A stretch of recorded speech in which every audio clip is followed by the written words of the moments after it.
All right, lads, we're live. Okay, good morning or Right. evening or whatever it is where you are, everybody. Thanks very much for tuning in. And thank you, Greg, Owen, and Random. Although, to be fair, this is me and Greg's stream. So Greg should really be thanking me. Hey, I am. I appreciate you having me on every time. we don't have a name for this. I was thinking of calling it like Gods, the Greg, Owen, and Despot stream, but it didn't quite hit. I don't know. It kind of works. Yeah, the send off was going to be Gods Have Spoken, but I thought it would be a little bit too humble for me. Oh shit! How are you? Yeah, all good, thank you. Had a very busy December and then start to this year. Good Christmas, good New Year, and all the rest of it. I take it you guys were good in the festive period as well. Yeah, it's been a good year for me so far. In terms of YouTubing, I've mostly just been doing 2025 stuff or even older stuff because apart from Starfleet Academy, which has been massively overdone, there's just nothing has appeared that I considered worth doing for my channel, which is normal, right? Because we're only into March. Well, Stranger Things, not that I don't care about Stranger Things, which is why I didn't even bother watching it, but I know there's a bunch of people making videos on that because apparently there is a hell of a lot to say about what happened with season 5 of that. Yeah, I mean, I actually did. I did a little segment, a specific dedicated segment to that in my Worst of Woke Awards, and that was enough for me because it's just the 5th season is 12 hours long, and if you're going to do the 5th season, you kind of have to watch at least the 1st season again, and I could not be bothered. I just couldn't. I've still only seen the 1st season, and I was tempted at one point to watch 2 and suffer through 2 and 3 to get to 4, which is apparently pretty good. But then 5 turned out apparently to be like unwatchable garbage, and I'm just like, I don't have the time to watch that much of a show. It's like what you were just saying, Greg, about Game of Thrones. Like, if it ends like that, like what do we do? It's difficult, and it's I feel like it's pretty rare these days to get a show that is consistently worth your time the whole way through. Like, there's always going to be weaknesses. I mean, maybe something like Breaking Bad would be an example of consistency, or I haven't seen it, but Better Call Saul is meant to be very good the whole way through. But there aren't many shows like that not that I find, at least. Well, and I agree with you. Like, there might be ups and downs, and okay, there's some slow spots, or whatever. But if you already know going in that the whole thing ends on a real down note, it's just hard to get motivated to work your way through it. And then when you hit one of those rough patches where just a couple episodes just aren't stellar, it's tough to keep slogging through, knowing that you're going to get to, Game of Thrones season 8, where just fuck you, everybody. It's wrong. It's all upside down. Ha. Why would I want to go through with that for hours and hours and hours just to get to that? Nah. Oh, by the way, I wanted to mention this before we move on.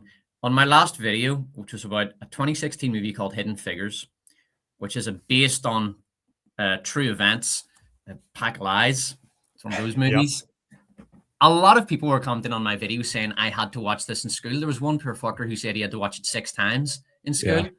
And now, to be fair, people were saying, it's public school indoctrination, which it is, but I think a lot of it is just lazy teachers as well. Couldn't be fucked teaching a class and thought, oh, well, the principal can't come after me if I throw on Hidden Figures because, it pushes the message that we're required to push.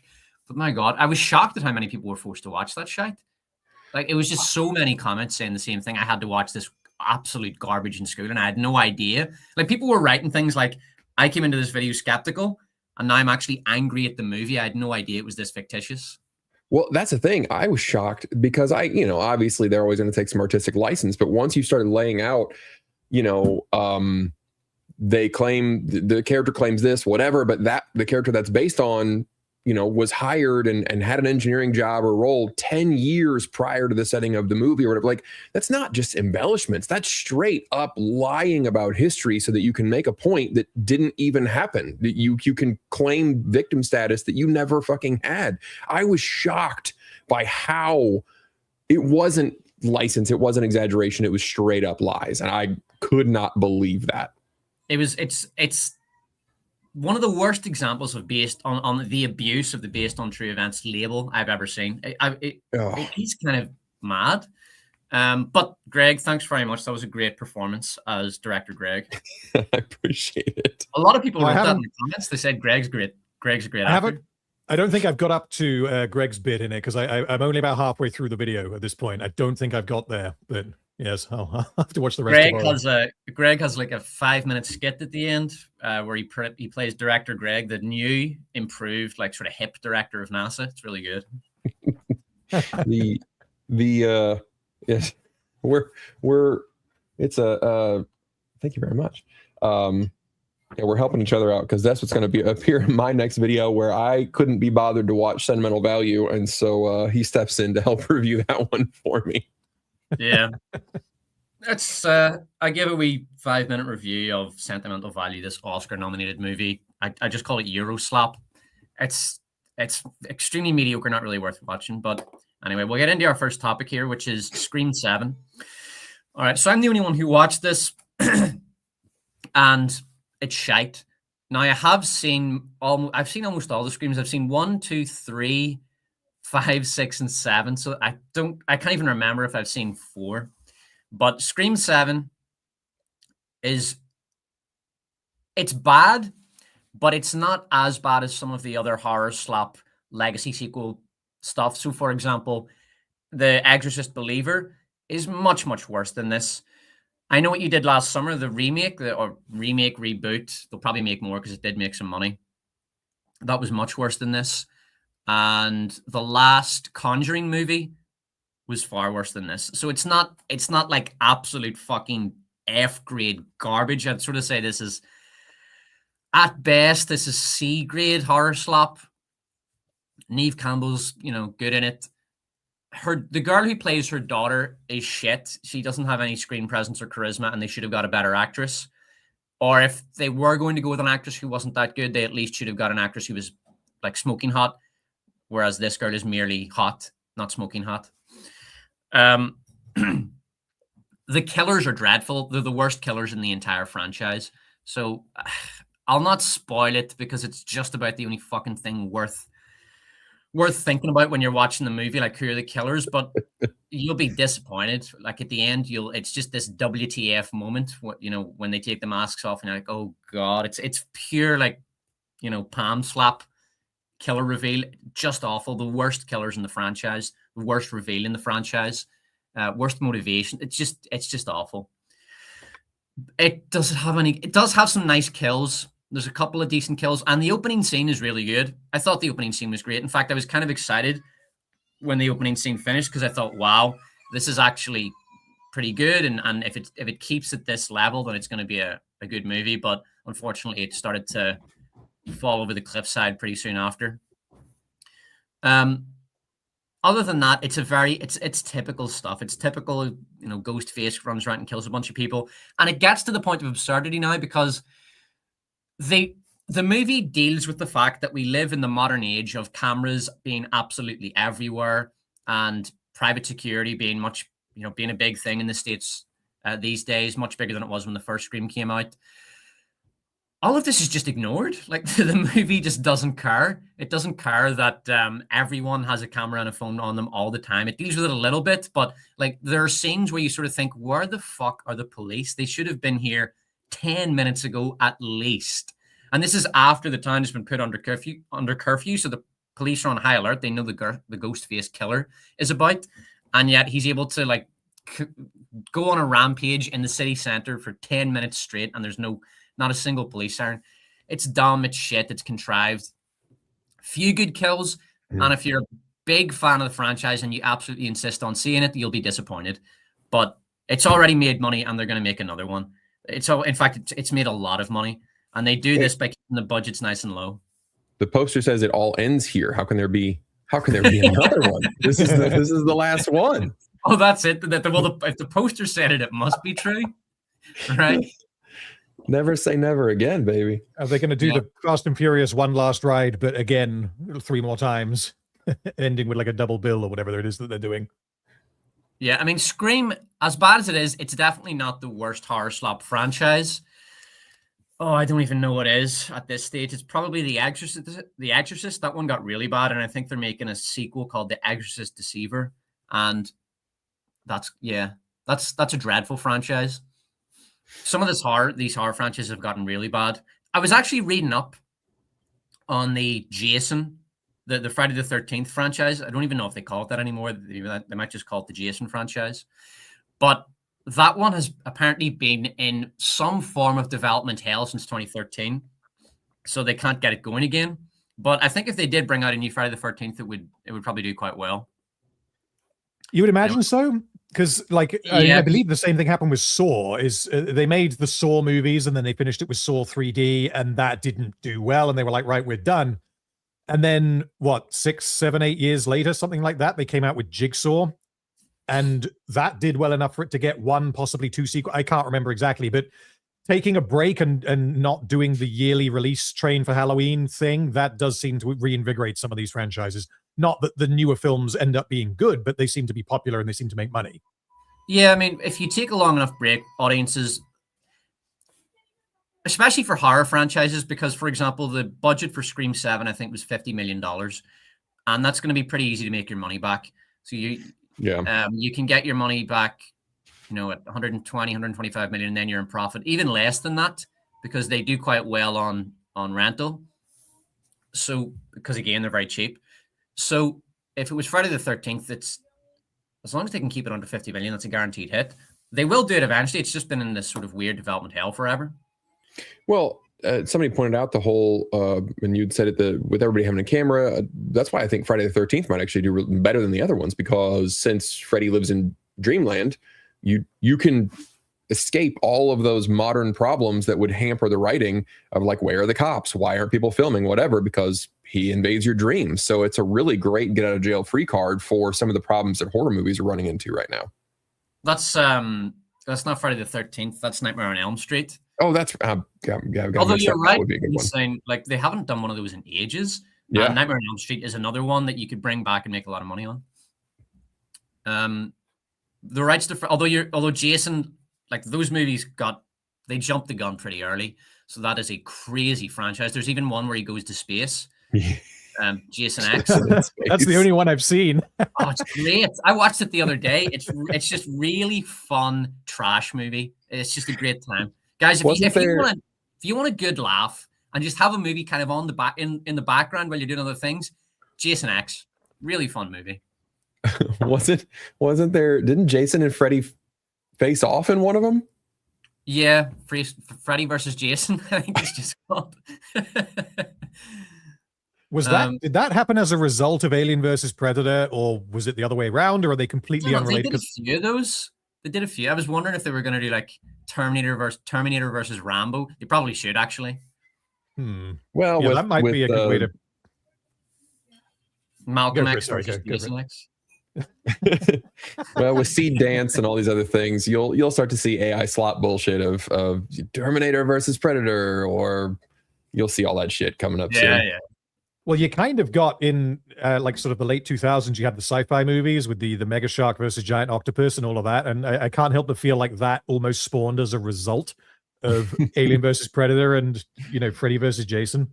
Because it's such a, like, the movies almost like inherently have to have nothing to do with the original movies. It's just, what if we got these action figures and slam them at each other? Random, I'll let you start on this one, seeing as I was talking about Scream. So we're going to talk a bit about Night of the Seven Kingdoms. Me and Random have seen it. Greg, have you seen it? I wish. I'm so busy right now. I haven't had a chance to get into it. I'm dying to. I've heard nothing but good things, but I just haven't had the time. All right. Well, yeah, Random, what did you think? Yeah, I'll make sure I avoid spoilers in that case. So no, you don't got to worry about me for that. Okay. I watched the whole thing this week for this podcast because Despot told me that it was going to be one of the topics, and I thought, well, I've been meaning to watch it, so let's go for it. And I pretty much watched the whole thing in like a couple of days because it's only 6 episodes long. I didn't bother with House of the Dragon because of how awful the end of Game of Thrones was, but I had heard so much like good things about this show that I was like, you know what? It's 6 episodes. It's a small scale, low stakes story. Let's just put it on and see what happens. I thought it was brilliant. I thought it was the best show that I have seen probably since Andor season 2. The way one of the things that it does better than most other shows that come out these days is character introductions.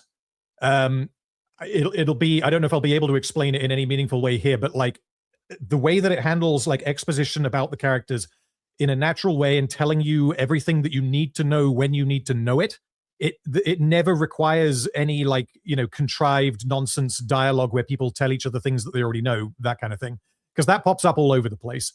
But in Night of the Seven Kingdoms, that just doesn't happen. And the main character, Dunk, we learn so much about him in like his opening 10 minutes, which I just thought was brilliant. And from those opening 10 minutes, I was hooked, because the show opens with him burying his master who had died for reasons that we don't know yet.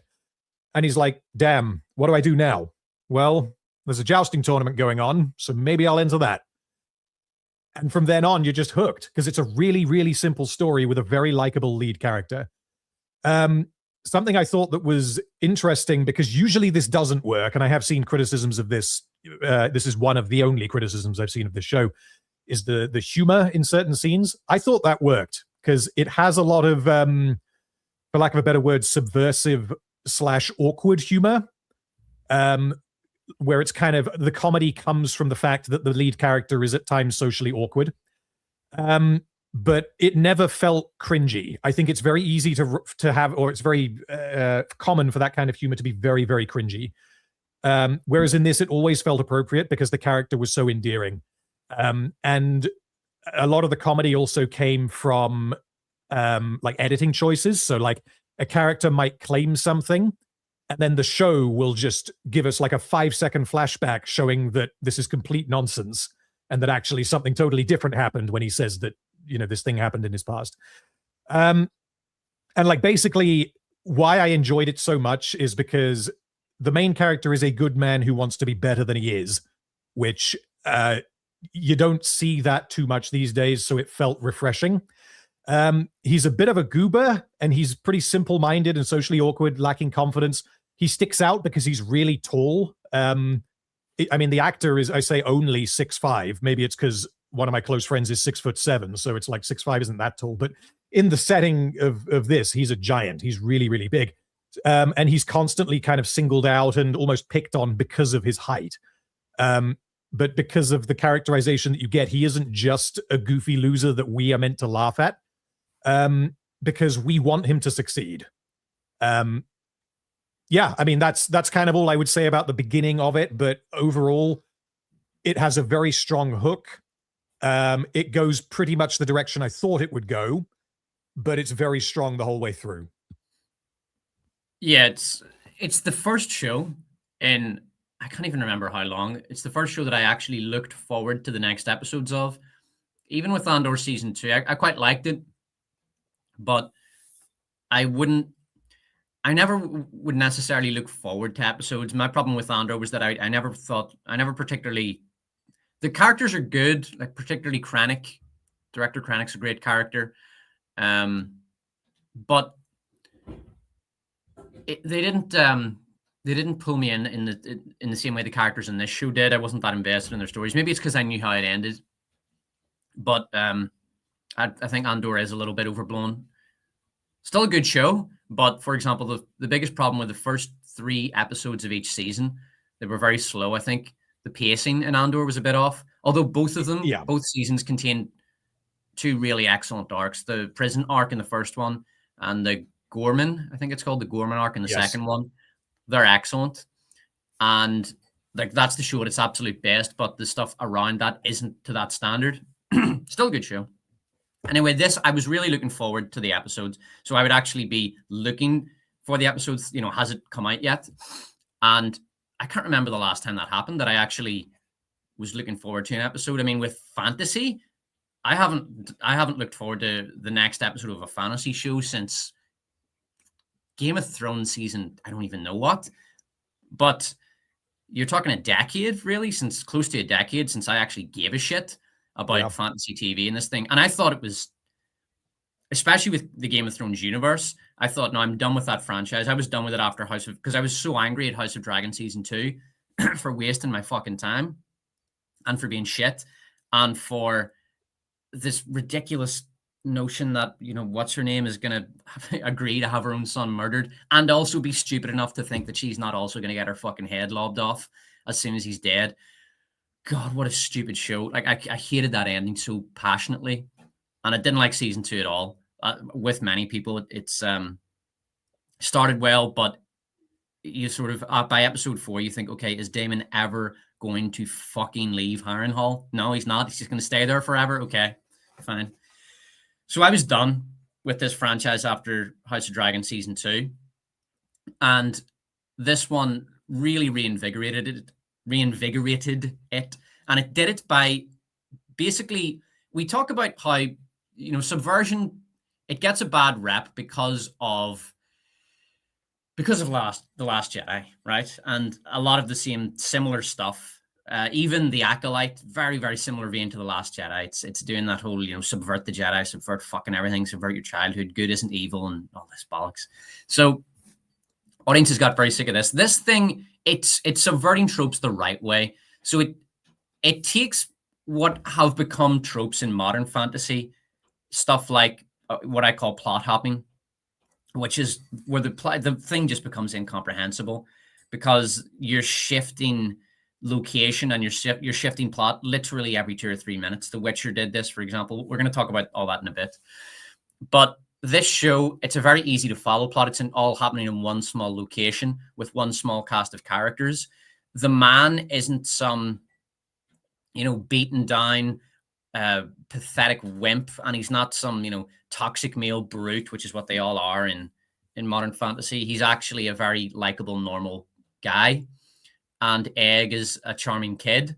So it completely subverts all of modern fantasy tropes and just brings the genre back to what it should be, which is real fantasy, real escapism, not this bollocks whereby, I think this is actually, it's not verbatim, but it's close to a quote from the showrunner of The Witcher.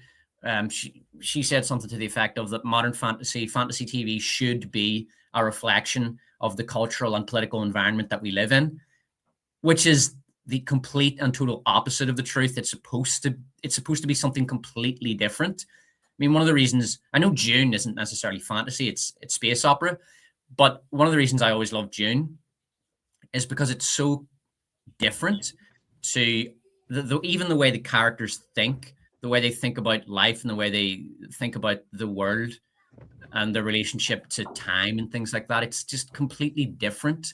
It's so alien to how we think in the here and now. And that's what you want from fantasy. You want people who think in a very alien way, or on the other end of the spectrum, you want people who think in a very relatable way, but in a completely alien, different context, like this, like what's going on here. And these people actually feel like they were raised in shit in something like the early Middle Ages, as opposed to, or the early medieval ages, as opposed to a lot of modern fantasy, which is just characters running around saying, hey, what's up, dude? You know, I'm really sick of this bullshit, but you, bro. And it just feels like a bunch. I think Greg actually talked about this in his millennial video. It just feels like a bunch of fucking millennials running around a college campus. But yeah, I could go on and on about this. The action is brilliant. It's very well shot. The cinematography is lovely. The acting, excellent. Even the production design, like the everything looks lived in. It's almost as if with famously, I can't remember if it was Lord of the Rings or early Game of Thrones, but the staff would actually wear all of the clothes to make them look lived in and worn in. And they've definitely done that here because everything just feels lived in. And that's the other thing. It feels real. It's not just that it's a great show. You actually get that feeling from it. And in terms of plot, it's excellent. You're really looking forward. You've got reasons to keep watching because you want to see who's going to win the tournament. And then a thing happens, which I'll not spoil it, but the plot's terrific. It keeps everything going. And another thing I really liked about it is that it kind of reboots back to the basic formula at the end. Again, I don't want to spoil anything, but for example, I hope this show can basically avoid scale creep, because Mandalorian, yes. I would be really interested to see, if I were to go back and rewatch Mandalorian season 1, to see if it's actually good or if it was just a sort of just novel. a post trilogy effect whereby the trilogy was so bad, anything that wasn't absolute dog shit, Star Wars fans were going to like. But I'd be interested if I went back. Is it bad? Yeah. It's that. It's been a while since I've seen it, but season 1 is the best season of The Mandalorian, but it's not. I definitely would not call it good. It has good moments, but it getting like glazed as one of the best things ever made, I think is insane. And I think it is almost certainly what you just said, is that it's not horrendously unwatchable like all other Star Wars content at the time was, and I guess is, apart from Andor. Yeah, I do have that suspicion. And what really made the Mandalorian literally unwatchable, like, I think actually the first thing I ever asked Greg to watch was The Mandalorian, and he described it as torture by boredom watching season 3. And what got it to that point was scale creep. It kept scaling up and building its own shitty lore and trying to be this intergalactic, multi-planetary system fucking plot line with different characters who all want to go off and do different, and it just became a mess, a complete fucking mess, massive scale creep. And as long as the show can avoid that kind of scale creep, and I think it's got the blueprint from the books, which I should probably read actually, then it should be okay. Shouldn't be a problem. But yeah, terrific show. If you haven't seen it, definitely go watch it. And now that sort of brings us along to the state of modern fantasy. God. Now, obviously, if you're just listening to this podcast, that's fine. But you might want to look at the screen now. Okay, so this is an image from The Witcher. Wait, don't tell it. Oh, I was going to try and guess. Okay. I'll not tell you. Random's going to guess. Okay. So that's I heard what you said, but it's fine. It's fine. Right. And then what's this one from? Oh Christ, I don't know. I know it's not Rings of Power, and I know it's not Witcher Blood Origin. What on earth is that? I don't recognize any of the actors. This is The Wheel of Time. It's not. You don't call it that. It's not? How dare you use that fucking name? So this is the show that claims to be The Wheel of Time, but obviously isn't. What's this? Well, I know the lady on the left. She's in a bunch of stuff. Apart from that, I have no clue. I wouldn't even know where to guess. Greg, any idea? I didn't watch it. I just know that it's Willow because I just recognize the redhead. She was in 28 Years Later, The Bone Temple. Yes. And she was the worst part of it because she's not terrible in it, but the script and the character requires a level of emotional range from her that she just doesn't have. Like, I was watching it and she started okay. Like, she started out in the movie well enough when her character hasn't gone through too much yet in the movie. And I was looking for things from her which she just couldn't deliver. She's just not a good actress. She needs to disappear and stop acting and go work in McDonald's or do some other useful thing with her life. Well, if you look at this freeze frame and you go back to Wheel of Time, go back to Witcher there, and then go back to Seven Kingdoms. Like, not that everybody in medieval times needs to be just filthy all the time, but everyone here doesn't look like they just stepped out of a production trailer. Like, if you bounce back between this still and the other ones, yeah. I mean, look at this guy. This guy looks like he's ready for his college prom, right? Look at this girl. Look at how clean everything is. Like her cloak, and look at her fucking hair. Like, really, people have 2 fucking hours a day to spend on their hair in the Middle Ages or the medieval time. I keep saying the Middle Ages, in the medieval period. Look at this fat fuck. Like, really, that guy could afford to eat that much food in this during this time. By the way, do you know what this is? No, I'm starting to realize now that guessing may have been a bad idea because, I mean, they all could be anything. I just know that none of them yet are Rings of Power. That's the best I can do. I didn't even include Rings of Power in this little slideshow. This is fucking The Witcher. This is Witcher, yeah. This disgustingly morbidly obese guy. And, I'm not going after the actor. Like, the actor, you know, he's a bro. I want the best for him. I want him to lose weight because look at him. Like, I want this guy to lose weight and get in shape. But dear God, I mean, that's fat for our age. Like, you look at someone like on the street like that today and you think, Jesus, man, come on now. You can do better than this, bro. This is supposed to be a time of poverty. And that, you know, people starving. That's the thing, is that they're not recognizing that what all these shows have in common is they don't understand the environmental storytelling at all, or just those background details that at this time, or this particular setting, I mean, it's not a time, it's all made up. It's the Witcher fiction, but it's just supposed to be like a medieval thing. Being fat is like a status symbol. So you can't have a fat bandit who's part of a ragtag group of, you know, barely holding it together. You can't do that, because fat people were people, they were rich, they were people of status. That sort of thing, if you cast a show with intention and you have scrawny people as the poor people and a bunch of fatties as the rich people, you would notice that difference. And it would, even if you didn't notice it consciously, you would be able to tell the difference between these people. And it would make sense that these folks are high status. They don't do much. There's not a lot of labor going on in their lives. They should look clean. They should look well kempt. Their hair should, but then the other people should not. It's those little details that start to add up, that when you're watching a show, something just feels off in the back of your brain. And then once you start to see it, you can't unsee it ever. And that's all of these new modern fantasies. They're terrible for that. Yeah, I mean, we've talked ad nauseum about how the diversity renders the show completely unbelievable and doesn't make any sense. Like, we could go on and on about it, how in the age before modern medicine, if you tried to bring a bunch of Africans into a European setting, for example, they would just die. This is what a lot of people don't understand. Like, when Europeans conquered Africa and started settling there, vast numbers of Africans died of European diseases. And one of the reasons they didn't go extinct is because of the inoculations that the European powers started doing in the continent.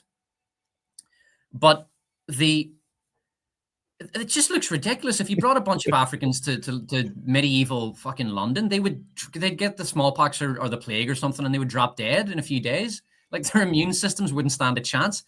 You can't just mash people together, and like this, it doesn't work. And that's before you get on to all sorts of other problems that would occur in that kind of setting, like cultural and religious and linguistic clashes. It's ridiculous. But they insist, like, the modern fantasy writers absolutely will not let this go. They persist with this ridiculous college campus diversity in everything.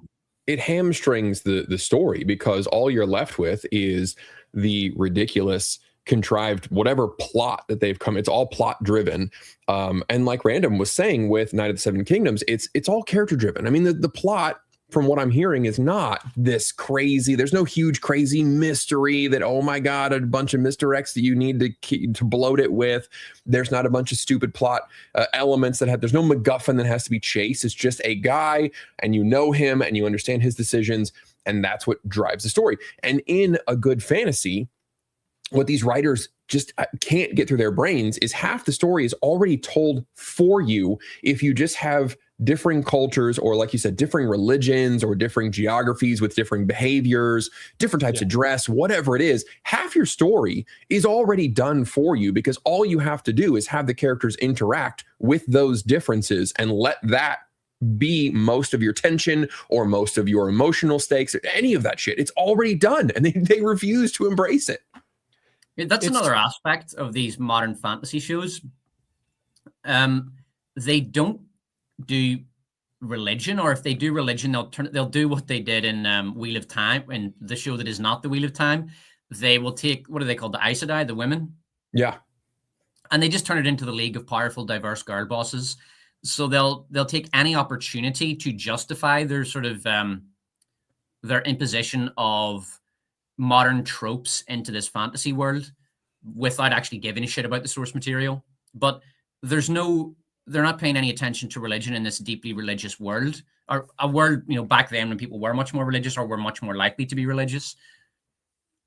The world building is ass from that perspective. I mean, look here, here's another massive problem with modern fantasy: when women behaving like men. And this is just a given now. Like, you just know this is going to happen. Like Galadriel in Rings of Power, or this black girl in The Witcher Blood Origin. I watched 2 episodes of that, and she's a girl boss. She goes around, killing men, beating them up. She's this traveling rogue. And I can't remember much about this show, but she's basically sort of the badass girl boss. But it's the girl boss trope. He's this thuggish moron who follows them around and does what they tell him. Well, and it's the same. Like, a lot of the women in these shows, their personality is overwhelmingly defined by anger. They're always angry, and they're always looking for men to take their anger out on. And they're basically, because I was thinking about this yesterday, their personalities are basically, and I didn't want to use the word toxic male personality, because that term has become so abused by feminists that in their mind, like, a toxic man is just a man who isn't a simpering wimp, basically. If you're any sort of masculine assertive man, you're toxic by their definition. So I'm not going to use that term, but this is the term that I came up with. It's shit, I forgot. Greg, talk what I try to remember. Well, with this one, with The Witcher especially, this one was another issue where they can't imagine any sort of like architecture, or every place is just it's medieval slop setting. They don't give any thought to it whatsoever. So in The Witcher, the whole point was that there were 3 kingdoms, and they were supposed to be, there was like all this tension, but there was this peace treaty. Oh, but there was a betrayal. Now we're going to, the planets are going to align, and it's how monsters end up. That was the point of the show, was supposed to explain how the monsters got into the world of The Witcher through the conjunction of the spheres. But the show would jump from place to place, but you couldn't tell that it had jumped, because every place looked the same. Every place was the same generic bullshit medieval, and Wheel of Time was the exact same way. That the Wheel of Prime, they would go from place to place, and the architecture was the same. The dress was basically the same. The only time that it wasn't is when they went to Tanchico, which was so over. They were like, well, let's do the craziest like pirate dress that we can. Everybody's just in crazy rags and torn up, and it's all mishmashed, and let's do that. Let's exaggerate. That was the only reason it looked any different. But still, the architecture looked different. The way people spoke was basically the same. You can't tell any of this shit apart. And again, it's free. That's free stuff that the writer shouldn't have to think about. They shouldn't have to make up a bunch of plot. Those types of things are already interesting on their own, and they've shoved them all to the side for this college campus pamphlet that every one of these shows wants to be. And it's so dumb. They're cutting their own legs out. Did you think of it? It's oh, sorry, go on. Yeah, did you remember what the word was? Yeah, the word is chippy. As in, you have a chip on your shoulder. So the women in all of these shows, they're chippy. They go around with a chip on their shoulder, and it's like they want to prove themselves. They feel like they have to prove how tough and strong they are, that they're just as strong as, if not stronger than, men. So this black girl, she's such a chippy character. Chippy as in domineering. It's a very British word. So it basically means domineering, angry, aggressive, and with a big desire to prove yourself to everyone. Like, you've got a chip on your shoulder everywhere you go. Oh, yeah. One of these guys who just can't fucking relax, can't just chill out. They're always, leering at people, like they're always looking for a fight. So she's chippy, and then you go here, and she's got a real chip. Like this one, she's so nasty. She's so aggressive and domineering. It's like, bitch, why can't you just fucking chill out? This girl, again, wants to go around and prove how hard she is. She wants to prove how hard she is. Galadriel on Rings of Power, again, really chippy, really in your face, aggressive as hell. This girl, same personality everywhere she goes. She's trying to get in people's faces. I don't even know if this is a male or female character. I honestly don't. And I watched a couple of episodes of this show. And again, just look at the look on her face. She's looking at you like she wants to find a problem with you, right? Like, what the fuck is your deal? Like, that's the look on her face, right? And it's not the actress. She's been directed to act like that. Yeah. And all of these women have this same fucking copy and pasted personality where they don't feel like women. They feel like a kind of feminist caricature of what they consider to be a toxic, aggressive, domineering male. And it's fucking insufferable. I'm so sick of it. Everybody's sick of it.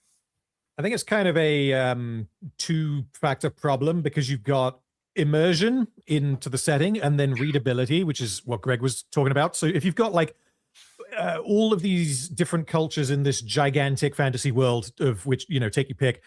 Everywhere, as in every location, looks the same. Everyone looks the same. Everyone behaves the same. Everyone treats women the same.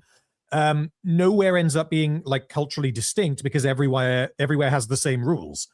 And if you contrast that with like just two examples off the top of my head would be Peter Jackson, Lord of the Rings, and Game of Thrones for the most part, is they would use diversity, but I'm not just talking about skin color, like diversity of everything that I just said. They would use that to visually and emotionally distinguish between different locations. Whereas it's kind of got to the point now where, if you're watching The Witcher or Rings of Power or whatever, yeah, okay, you can't tell at a glance what location am I in because everywhere looks the same and everyone behaves the same. But you can't necessarily tell what show you're watching because it seems like they all came off a production line where everyone is trying to do the same thing.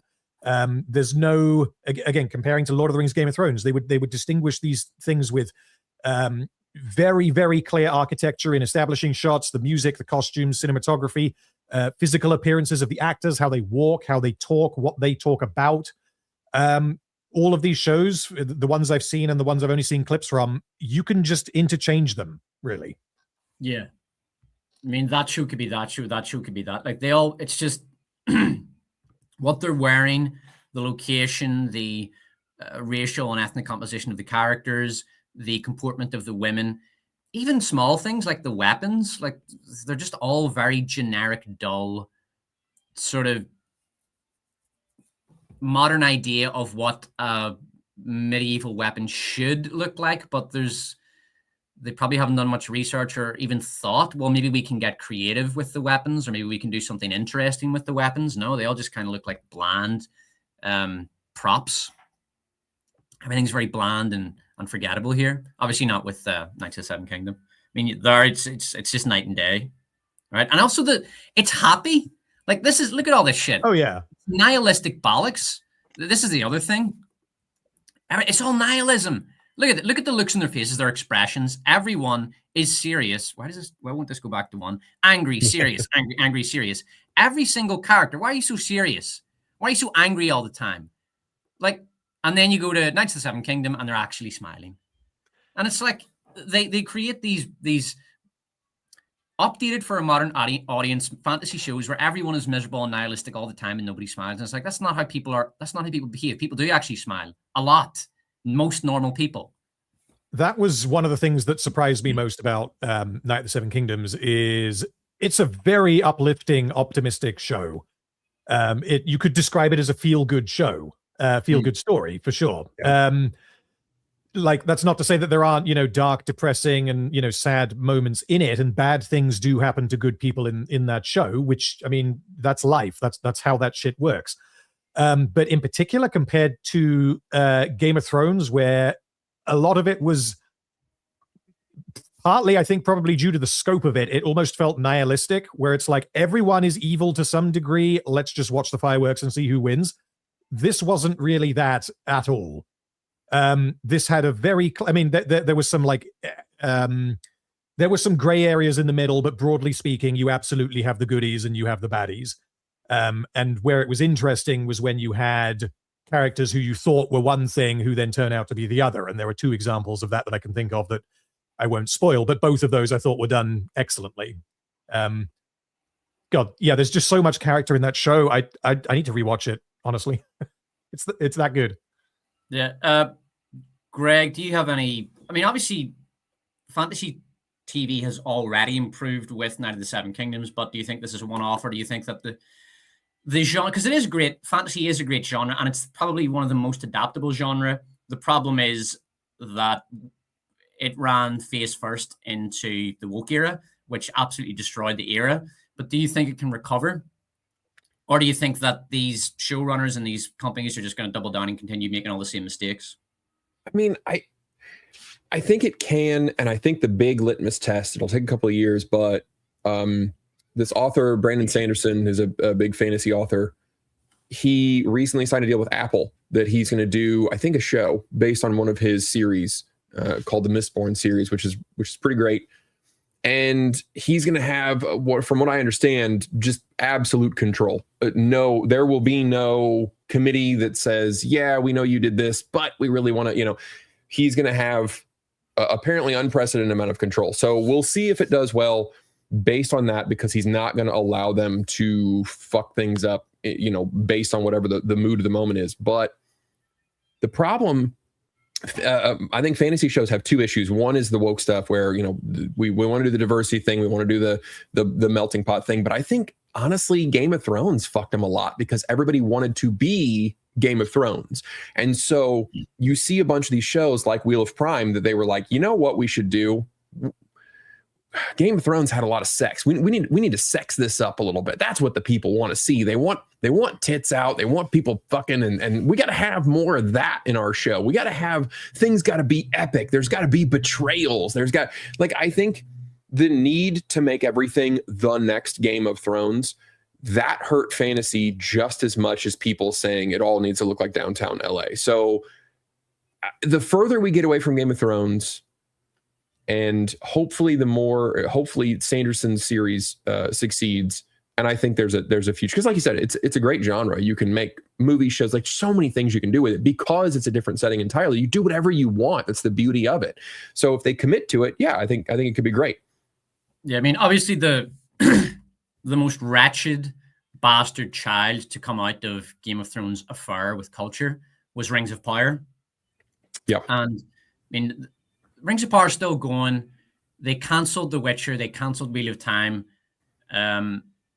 So I think Rings of Power might be the last sort of flagship woke fantasy show that is still trying to be early Game of Thrones. Obviously, like you say, it's not just the woke stuff. It's the plot hopping, which is a rip from Game of Thrones. It's the desire to try to make it epic in scale and to have a million fucking characters. So I think Rings of Power might be the last. Is it the last sort of big sort of cancer still on the body of fantasy TV? I think so. And Rings of Power represents exactly that, like chasing of games, the Games of Thronification. It really was. And this has been confirmed that Amazon was just like, fuck it. We got to do, HBO has a fantasy series. We need an epic fantasy series. What can we do? What can we do? Oh my God, we need to get something. And they were given these sort of partial rights to some of the Silmarillion. And they were like, fuck it, $1 billion. We don't care. We got to have an epic fantasy series. And they figured that they threw enough money at it, they could just make it their Game of Thrones. And it's been an absolute disaster. And good. I've got to clarify right there. Very small correction, Greg, which makes it even worse. They didn't get the rights for any of the Silmarillion. They only have the rights for the Lord of the Rings and the Hobbit. Oh, and, I thought they had like the appendix or some little sliver of it. Yeah, so essentially what happened, like the very short version, is that at the end of Return of the King, and I believe at the end of The Hobbit as well, there are appendices, which is essentially, it's just like a brief history of Middle-earth. So what it meant is that the Amazon has the same rights functionally that Warner Brothers has to make Lord of the Rings movies. It's just that Amazon can't make movies and Warner Brothers can't make TV shows. The rights themselves, they overlap, as far as I'm aware, 100%. The difficulty for Amazon is that the story they're telling is thousands of years, supposedly, before the Lord of the Rings. So if they want to tell a story about the sacking of Eregion, for example, or the fall of Numenor, they are only allowed to draw on mentions of that in the Lord of the Rings and Hobbit, including the appendices. So, for example, the only reason why they're allowed to talk about, again, the fall of Numenor is because it is mentioned in the appendices, because I believe that is never mentioned in the Lord of the Rings itself. So they're trying to tell a story that they don't own the rights to by connecting dots in the appendices, basically. Yeah. And they thought that was going to work, and they threw $1 billion at it. Apparently they did, yes. But I did hear as well that they are contractually obligated to make 5 seasons. I don't know if that's true or not, but it wouldn't surprise me if, like, I'm honestly not surprised that the show hasn't been canceled yet, because I think canceling it would cost Amazon a massive amount of money, because it would cost them, I mean, it would be opportunity cost, right? They would lose so much potential business if they admitted defeat and canceled Rings of Power. Yeah. Obviously, it's going to cost them a lot of money to persevere and make, I mean, they're already making 3, but if they persevere and make 4 and 5, that's going to cost them, if it's the same as the others, that's another $1 billion. Hold on, Random. Where does the lost opportunity come from if they cancel the show? So my view on that is that essentially, if Amazon Rings of Power could be the biggest show on the planet. It's the most expensive show ever made by a pretty big margin. It's based on the Lord of the Rings, or the works of Tolkien. It could have been as good as, if not better than, something like Game of Thrones. And it wasn't. Obviously, it's terrible. So if Amazon admits defeat and they pull the show, then they are demonstrating to anyone else who wants to make a TV show, we can't even handle this surefire success. So I think that would absolutely tank Amazon's rep more than more than continuing with the show would. Because at least if they continue with it, we can be like, look, we've got the Lord of the Rings show, and people who haven't seen it may well be like, oh, well, they're the Lord of the Rings people. Let's go and we'll bring them our book and they can adapt that or whatever. If they cancel it, I think it would be catastrophic. Whether it would be worse for them financially, I don't know. Okay, we'll do a few super chats before we move on to the next topic. Joey Bag of Donuts. Always need more random in my life. I miss the Echo streams. So glad to finally catch you gents live. Thanks for all the entertainment. All right, thank you. Thank you, Donuts. And yes, thank you. And the laser again. Thanks, and the laser. And Stickman NLC1. Why is it always a nondescript forest? Yeah, they always have to go through a nondescript forest on their journeys from A to B. They can't go along a highway. They can't go by sea. Like, guys, can we just mix it up? Maybe, because way back in the day, the safest, fastest way to travel by far was by boat, right? In fact, if you look at a lot of military campaigns, the best way to supply large armies back in the day was by boat. In fact, it was kind of the only way a lot of the time. You would supply them. This is why the Vikings had such success. It wasn't because they were, these mythically brilliant warriors. It's because they could keep their army supplies via the river streams in England and continental Europe and Ireland as well. When they invaded Ireland, they used the rivers as the logistical veins to keep themselves supplied. So, something like that, like travel by fucking longboat with some Vikings or something, but it's always a nondescript forest. And these images are like putting Goku, Fred Flintstone, the Queen Elizabeth, Daffy Duck, and Viola Davis from G20 in the same show. I would love to see that. That actually sounds a lot better than any of the modern fantasy shite. All right, so we're gonna do some predictions for upcoming movies. So give me a second while I find this.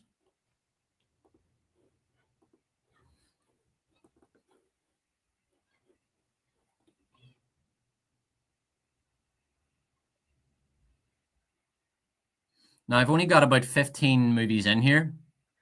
So if there's stuff that you're looking forward to that doesn't show up in here, just let me know. So basically what we're going to do, we'll discuss whether we think these will be any good, whether they were worth making, and if they're likely to do well at the box office. So the first one we have, I know we're all looking forward to this one, the Moana live action abomination. Guys, it'll make $1 billion. Yeah. I think that's pretty much a sure thing, given what happened with Lilo and Stitch. Will it be? I mean, I guess this has the draw of having Dwayne Johnson in it, which is, as far as I'm aware, they haven't done that before, where they've had the same actor play in both. They may have done. I might be misremembering, but it has the Dwayne Johnson. You could go and see it and be like, well, I'm a fan of Dwayne Johnson, right? I don't care about Moana, but I like Dwayne Johnson. I think it has multiple things that are going to draw in a potential audience. I think that a family could very easily be like, let's go and see Moana, even though what came out. Wait, hold on. We're a decade on from original Moana. The time has flown. Unless I'm wrong on my dates there. But is it going to be good? I don't see why anyone would expect that it would be. Like, Disney hasn't made a good live action remake since, ever. The Jungle Book one was okay, I guess, right? Yeah. The one that Kenneth Branagh directed, was it Cinderella? The very first one they did in 2012. I think it was Cinderella. I know Kenneth Branagh directed it, but apparently that one's great. But it's not really a remake. It's more of it's like an original take, not just the sort of beat for beat copy. And then the rest are obviously just the worst genre of movie ever made. Yeah, but Despot or Random's right though. The sad thing is that it'll make a ton of money. Moana 2 made a ton of money, and that was it. I mean, the movie was incoherent. It was a show, and I mean, this is on the record. It was going to be a television show, and they cut it all up and they smashed it into a movie, and it still made $1 billion. Everybody, so it starts to make me mad at the audience. This is the only time that I'll start to. I usually don't blame the audience for things, but this is the only time that I will, because people continue to pay for this shit. You know, the first couple of times you can, okay, it's novel, all right, let's give it a shot. But what is this? The 19th live action, whatever remake of, and like you said, they're getting into stuff that was just a few years old. Lilo and Stitch was garbage. It was an absolute garbage movie. They changed the ending. It was pure shit. All the heart, all the comedy, everything about it was gone. But people keep paying to see this shit. And that's the part that makes me mad. Yeah. Snow White and the 7 CGI Abominations, that was the end of it for me. I'm not watching any more of these. It doesn't really matter, though, because all of the big stuff that you could even content farm off, that's gone. Like, Disney have burned through all the big old movies like Beauty and the Beast and Aladdin. Fuck me. Did anybody see the Aladdin remake? Jesus. I did. I didn't think that we... Well, it's been a while. I generally like Guy Ritchie, but he's also made some crap. And I didn't think that I would ever be watching a romantic subplot between Will Smith's genie and Jasmine's like slave or something. I can't remember who she was, but yeah, there's a romance plot between the genie and a human. Yeah, I saw it in the cinema. An ex-girlfriend insisted that we go see it, and so we went to see it, and Jafar was just tragic. He was just this pathetic, wee wimpy dude, and because they obviously wanted to reimagine Jafar as like a kind of almost like an incel, like that's the vibe he gave off. And then there was fuck me, see if I can remember this. Oh yeah, Jasmine wanted to take over the kingdom, so she's just a power-hungry schemer now. Like, she's not a princess who just wants to have a normal life, right? Which is very relatable. No, she's a power-hungry Byzantine schemer who wants to take over the kingdom. The actress was hot though; she was gear. But yeah, these things, I keep saying they need to die. They don't have much long left. Like, Disney have almost run out of stuff to remake, so they can only keep doing this for so long. I mean, you saw what they did with The Lion King, right? You got the Lion King live action remake, and then you've got the Lion King. If it lost them a load of money, then fair enough. I just remember it coming out and being like, I'm not gonna. It made a ton of, like, The Lion King too. Let me have a look here, because I'm actually not sure. Oh yeah, that's the problem. They make money, and it sucks. And it's just like, even if it is just, hey kids, let's go have some popcorn, watch a movie. Just pick. It's just not worth it. All right, so Mufasa cost $200 million and it made $723 million. Yeah, so it made all the money. Okay, well, I mean, you say that because that $700 million is a lot of money, but compared to what the original, the remake of The Lion King, the original live action Lion King, compared to what that made, that's like half of what the one that came before. That's true, but it's still a lot of money. And they won't make a third one probably. But what they will do is they'll make a sequel to one of these other abominations. Although I'm not sure any of them did well enough. They might make Beauty and the Beast 2, or they might make, very few of them were actually, I don't know. Maybe they'll obviously they'll do Lilo and Stitch. They'll make another one of those. So yeah, I don't think they're going to get away from this. Honestly, I'm waiting for them to have a go at The Emperor's New Groove, because you can be like assured that I will be making a video on that if that ends up happening. Oh God.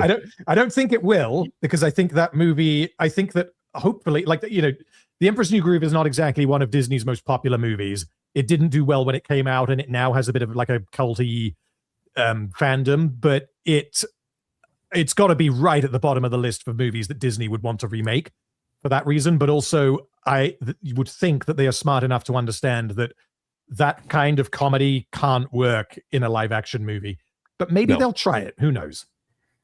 No, and I don't know if David Spade would go for it. And he's kind of the heart of that movie. I'm part of that cult. I fucking love that movie. It's one of my favorite movies. It's on a short list of my favorite movies that I will watch every day. There's no time where I'm like, I'm not in the mood for Emperor's New Groove. Always in the mood for that one. Oh, that would piss me off if they made a live action. This has anyone ever seen any? I've never seen a Minions movie. I watched the first one. I'll tell you, was that the 70s one? It was the one where it's implied that they were involved in the Holocaust and 9/11. I don't even remember that one. Because I could be misremembering here, but as far as I'm aware, it sort of the opening like 5 minutes shows you that the minions are always there to serve the evil people, and it kind of shows you them serving various evil people throughout time, and then it just kind of glosses over that and doesn't show you that. But if the minions serve everyone who's evil, then yeah, they were there.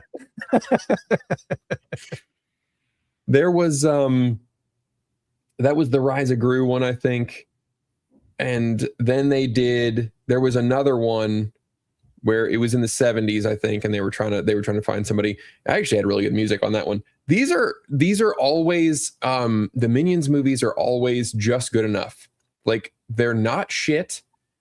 They have funny parts. They've got little things in them that as an adult you're like, all right, I can grin at that a little bit. It's not just, Cocomelon garbage. This is gonna make so much fucking money. It's gonna make so much money. It's ridiculous. But I can't be mad at them because I've never watched a Despicable Me or a Minions movie where I was like, God, that just was 2 hours I can't get back. I at least had fun with the kids, and I didn't feel like I was just showing them moving pictures and just brain dead nonsense. There's always the chance that one of them will, the next one, they'll be out of ideas. But so far they've been good-ish pretty much all the time. Yeah. And of course, it's essentially a movie for toddlers and very young kids. Yeah. Which is fine. You do need that movie genre. I think I've heard this movie described to me as like an hour and a half long babysitter, basically. Just something to take your kids to so that you're not absolutely wrecked when you're looking after them all day on a Saturday, something like that. Yeah. All right. This one is going to be a bit more interesting. Now, tell you what I'm going to do. I'm going to go make some coffee. I'll just let you two riff away when I'm making it. So go ahead, Super, because there's a lot to say about this one. Yeah. What do you think, Random?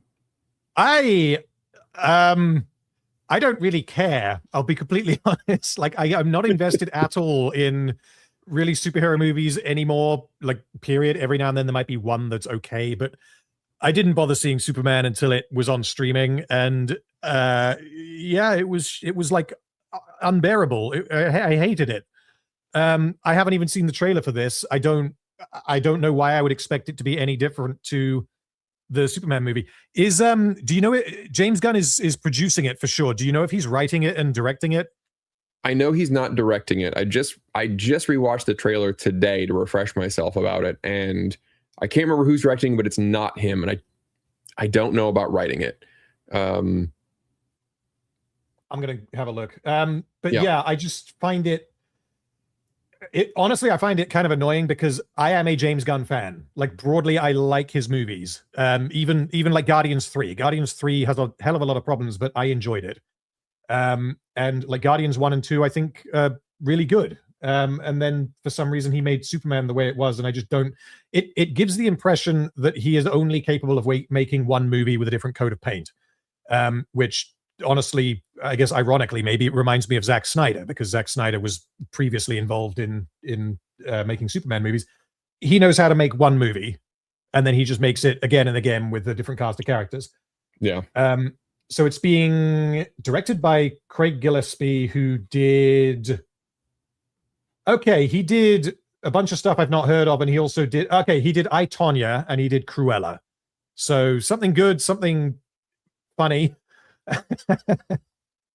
but very different to Supergirl.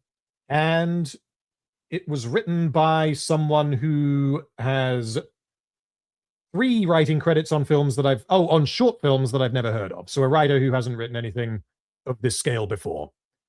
I don't know why that keeps happening. Yeah, that is a weird new trend too, that these massive flagship movies, you know, and hundreds of millions of dollars are getting spent, and they're like, this person that did these 2 short films and a couple of commercials, we're putting them in charge. There you go. I don't know. Yeah, I didn't, because Marvel did this a couple of times as well, and I found that very confusing because in the earlier, in phase 1, they had directors who you would know. If you know about movies, you're going to know who those directors are. Yeah. Whereas by the time you get to, I don't know, like phase 3, maybe, I can't remember, you would get a director who's like, wait, who are they? And you'd have a look, and they have never directed anything before in their life. Yeah. Why are you giving them control of a movie that is part of your cinematic universe?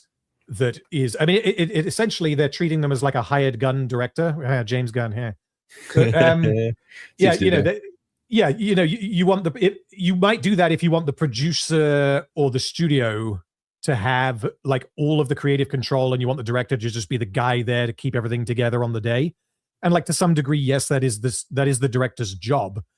But then the side effect of that, I guess, is that you end up with things like Supergirl, which from everything I've seen, which is very limited, admittedly, it looks like it's trying its best to be a James Gunn movie, but it isn't a James Gunn movie. So like, why not just have James Gunn make it if that's what you want it to be? I don't quite understand the logic. Well, and I know you haven't seen the trailer. Basically, it gives off, it's trying really hard to look like it's not trying.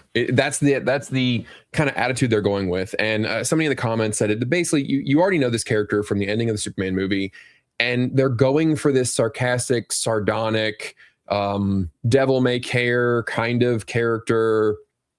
And at the end, maybe, I'm trying to be optimistic here, the ending of this movie maybe is, and she learns that that's a shitty attitude to have and decides to actually care about things. But for the most part, it's like the character of Valkyrie that we first met in Thor Ragnarok. Just don't care, drunk all the time, nothing matters.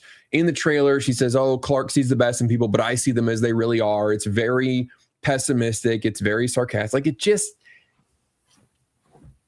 I'm so fucking tired of that attitude. I just hate it. It's boring at this point. Like, if your character doesn't care, why should I? If you don't care about your movie, why should I? If you're, it just, and I think that's what this movie is going to be. And it's going to be either depressing or just forgettable. And why the fuck would I want to watch that? The further we get from the 2010s, the more the actual identity of the decade is beginning to come into, stark contrast. People will say things like, oh, the 90s was the last decade that had any sort of identity, which isn't true. They're just not trying hard enough. Like, it's very easy to think of sort of fashion trends and things like that. But even the 2010s, it had fucking insufferable undercuts, when guys would shave the back and sides of their head and then they'd have the top on. And it had the side shave for women, which eventually became a feminist thing pretty quickly. And it had the Killmonger and lots cringy stuff like that. And then sneaker culture was big in the 2010s. So it had its little fashion trends. The further I get away from it, I begin to think of the 2010s as the era of cringe. Because even at the start, it starts with stuff like 2012 had it had Coney 2012. I don't know if you know what that is. Oh, I remember Coney 2012. No one remembers what the fuck we were protesting for, but by God, we reposted that shit. We were doing something. It's slacktivism at its fucking finest. That was brilliant. Tell you what, if you've never heard of Coney 2012, just type it into YouTube. There are some brilliant videos which talk about this absolute cringe fest. But the 2010s was the era and the decade of cringe, which is one of the reasons why superhero movies became so popular. And this movie, Supergirl, when I watched the trailer, it really just feels like something straight out of the 2010s. It feels dated. It's like, this isn't a 20s movie. This isn't culturally in touch with the 20s. It's almost retro, but like, it's not. It's way too early to be that retro. You can't be retro for the last decade. It's just this dated piece of shit. So you've got the try hard rock music trying to make it look cool. You have the cape shit costume. You've got, that's Star-Lord's jacket. She's wearing Star-Lord's jacket from Guardians of the Galaxy. You have that formula where she walks into the disco bar and the music stops and then there's a fight. a lot of the tropes are straight out of the sort of 2010s comic book movies. It's that that really dated devil may care character archetype. There's absolutely nothing in the trailer or in any of the promotion that makes me think that this is an interesting or original looking movie or idea. It just all feels very dated and done. And I do have to ask myself, like, is the superhero? Because last year they released 4 major superhero movies and they all flopped. 2 of them were massive bombs, Thunderbolts and fucking Captain America. Oh yeah. And then they did Fantastic Four, which flopped, but not it didn't flop too badly. And there was, what was the other one? Superman. Yeah. Couldn't even remember. I mean, that one again, it flopped not too badly. But it's sort of like this genre. It's a dead genre. Culturally, it's dead. Like, it no longer has any cultural impact. But if you release 4 major superhero projects in a year, and their collective losses are well into the hundreds of millions, how can you even say this genre is even commercially viable anymore? It's just not. Well, the culture has moved on. It was the first year since, definitely since 2008, because that was when the MCU started, quite possibly before that as well, where the top 10 highest grossing movies of the year did not include a single superhero movie. Like, that was the other one. Yeah, that's unheard of. You know, you go back. Didn't Superman get in the number 10 spot? Oh, Superman may have been it may have edged its way into number 10, but even then, that's you're essentially right. You're essentially right. It's like tied with the one below it, but it's the first year where you don't have a superhero movie as a top grossing movie, and not even close. Like, if you're making Superman, you don't want to hear, oh yeah, it got 10th highest grossing movie. Like, the studio doesn't want to hear that, right? They want to hear top 5. But yeah, you're right. It's their cultural significance has completely slipped. And sorry, go ahead, Ron. Oh no, I was done. I'm having a look now to see if I can find the highest. Yeah, here we go. I've got it here. The highest grossing movie from each year, to see how many of them in the last however long are not superhero movies. So you basically had pretty much the entirety of the 2010s was superhero movies, and then obviously you had the years that, like, The Last Jedi and The Force Awakens, those topped it out. You got a couple of things I've never heard of, Chinese stuff, I'm guessing. Avatar obviously makes a ton of money. Harry Potter right at the beginning, Toy Story, Frozen. Like, apart from that, pretty much all of it is superhero movies. And if you were, because the genre has been so saturated for so long, if you were to look at a list of, for example, let's go with 2016 as just a random number. Here we go. So the top, I love that I picked that as just a random number here. So the top 10, you've got the superhero movies in the top 10. You've got Captain America Civil War, go ahead. Batman v Superman, Deadpool, and Suicide Squad. So 4 out of the top 10, including the number 1, is a superhero movie from a random year that I just picked. Whereas last year, you've got 1 in 10th, and like you say, the amount of money they all lost. I mean, I don't want to be their accountant because I would probably kill myself. Yeah, it's just not a commercially viable genre anymore. It's not even fading. Like, 2023 is when they had The Flash. The Flash came out and bombed, and there were several other big. The Marvels was 2023, big massive bombs, and that was when it became clear that the House of Cards had collapsed. And since then, audiences have only continued to lose interest, and they've no reason to gain interest when you've got shite like Superman and Supergirl coming out. I assume this movie's going to be very crap, but it could make money if it had a small budget, like $150 million, but I don't think that's possible. I think this is like 200 million, but I don't know. Does it have $400 or $500 million in it? Maybe, but I have no prediction as to whether it's going to make money. I would need to see the budget, but if it's anything over 200 million, I would say probably not. Greg, are you bullish for Supergirl? No, not at all. I think, like I said, I just think the way the trailer is it's more like, haha, we're not taking this seriously. You know, she's so whatever. And I just think audiences are going to go, oh, okay, well, I've seen that story before. And again, if you don't care, why should I? And I'll just rent this when it comes out. It just, you know, I just, like, Hancock went some. This feels like the movie. It feels like they want to do the Hancock thing. It's very Hancock, isn't it? What's that? It's a good comparison. Yeah, I mean, it seems like it's what they want to do here, and like that's why it makes me think that in the end there will be like the growth journey that we saw Will Smith have and everything.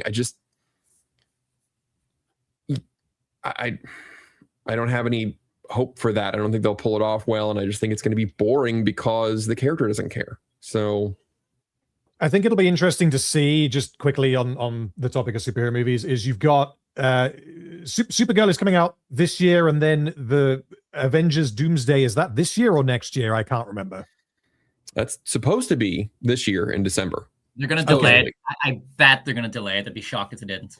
Quite possibly. So I think that is going to be the end for superhero movies, because I don't think there is a hope in hell that movie is going to break $1 billion. And like, yeah, okay, fine. Avengers made 900 million or whatever. Yep. It could make $1 billion and still lose money.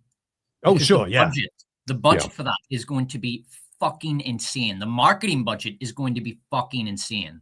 Oh, yeah. But it will be, that is kind of the last time. That's got to be there. Like we've got to give it everything, and if this fails, we've got to start just stopping, winding everything down. It's their Kursk offensive. Because no, sorry, no references lost on me. Sorry. Somebody in the chat will have gotten it. Because the Avengers movies are the ones that always make money, and they always make a silly amount of money. And if this one fails, it's going to just be an indication that the franchise is dead. And, larger than that, it will indicate that the genre is dead. And I think that with Supergirl, the relative failure of Superman doesn't necessarily indicate that the genre is dead, because I think that they were never going to just make one movie and then be like, that's it. They were going to make one, and then they're going to maybe try another one and a TV show or whatever, and we'll see how it goes. And if people really don't care, then the gun universe is also dead. So if this movie doesn't make its budget back, I can't imagine that they will make another movie in the James Gunn universe. Yeah. I mean, from a business perspective, if I was running Paramount, or if I was, a big wig at Paramount, my attitude will be, well, let's give James Gunn Supergirl, and if that does well, we'll just let him keep going. If not, we'll shit can him. Yeah. So that would be my attitude. All right. So the biggest criticism from me and Greg's last stream was that we weren't calling out the names of the movies when we started discussing them, because we forgot that people listen to this and they don't watch it. So Toy Story 5, Greg, what's your thoughts? I think this one's going to do well because they are basically telling the Toy Story story over again. I mean, this is Toy Story 1 100. They're jangling the keys by bringing Woody and Buzz back there, and it's the exact same plot of, look, this kid is happy, they have all these toys, oh no, brand new high-tech toy comes in and ruins everything, and the kid might not play with these other toys anymore, and they have to band together to get rid of the invader. It's the exact same plot, and it's going to do well because of that. And if Pixar learned from the failure of Elio, if Disney learned from that, if they learned from some of these other failures, and they resist the urge to do a bunch of dumb crap with this movie, I think it's going to do great. And I think it actually will be great because it's a tested plot line, and it has the if they respect the characters, I think it could be a really, really fun movie. Is it ever going to be as good as the original, trilogy or the first movie? No, I just don't think they have the writing staff anymore. I don't think they have the skill, but they have a pattern, and if they follow that pattern, it will be good to very good, and it will make a lot of money. Yeah. I mean, I agree that it will make a lot of money because Toy Story movies always make a lot of money. I think the odds of it being good are slim, but it is possible, because if they put their brains in gear and they don't do anything stupid like they did with Toy Story 4, then like you say, it could essentially be a remake of Toy Story 1, which means, okay, we've seen this already, but like at least it's not bad, Yeah. The problem that they're going to have is that it is following Toy Story 4, which I despise that movie. I think it's horrendous. And I haven't seen any of like the trailers or whatever for Toy Story 5, so I don't know if they're acknowledging the plot of that. But the fact that Woody is in this movie would suggest that they are not, or at the very least, if they are, they're going to completely undermine what they thought they were doing in that movie. So I don't quite see how it's going to fit in. And because of how terrible number 4 was, I have no interest in this, frankly. Yeah, Toy Story 4 is one of the most despised movies of the century. Yeah. I wouldn't be surprised at all if Disney just retconned it completely. Nothing official, no announcement, just guys, just pretend it never happened. Because it was fucking cancer. Well, if you've seen the trailer, it kind of feels like they're not, is the unfortunate thing, because not Andy, what's the, already forgotten the girl Bonnie? cowboy's Bonnie? name. Jessie. Jessie, sorry. Jessie's on the radio with Woody, and she's, complaining about the tablet. The girl has a tablet, Bonnie has a tablet, and Woody is kind of relaying that, he's like, out here, we're seeing more discarded toys than ever. So it seems like they're going with the Woody was hopeless and Bo Peep gave him something to do, and he's out there trying to rescue toys or something. So which is stupid, but they did it to every male character had to be Luke Skywalker. Jake Skywalker, I mean. Every single one had to be Jake Skywalker, even Woody. Woody had to be Jake Skywalker. Fuck off. Yeah. But I mean, it does make a lot of money. I'll say that. And not that, to the extent that it's possible for these movies to have a positive message, if the message is that, kids should get away from screens and digital devices. I mean, I don't just apply that to kids. I apply that to myself. Yeah. I try to get away from screens. For example, when we went to Legoland yesterday, I just didn't bring my phone at all. I just left it in the car so that I could, just be there and just enjoy the day with my kids and be as present with them as possible. So I do apply that standard to my kids. I try to keep them, I do give them screen time, but it's like 1 hour after dinner, and that's it. And other than that, I don't like them if my son wants to play with my computer, that's fine. Because he's learning how to use a computer. But other than that, I'm not just going to let them sort of vegetate in front of the screen. And it's hard to do. It's hard work as a parent to do that. I'm sure Greg knows. But it's really important. It's really important. And no one is going to have any social media until like at least they're 16. And again, that's a standard I apply to myself. I don't have any social media. I gave up on it years ago. But yeah, Greg, just while we're on the topic, what's your position on the screens and social media and that? We do the limiting thing too, because there was a time where it gets easy. You get busy and you're just like, yeah, that's fine. Just watch a show. It's cool. I got to get this done, whatever. And it's like anything else. The convenience creeps in, and then suddenly you realize like, oh shit, all these kids are watching something for 3-4 hours a day. And then one of my kids had I think the word addiction is maybe too strong, but it felt like it, where school was getting fucked up because all he could think to do was like get to whatever, a game that he was going to play with his friends or just watching a show or whatever. Like it became this all consuming thing where he was like, must get back to screen.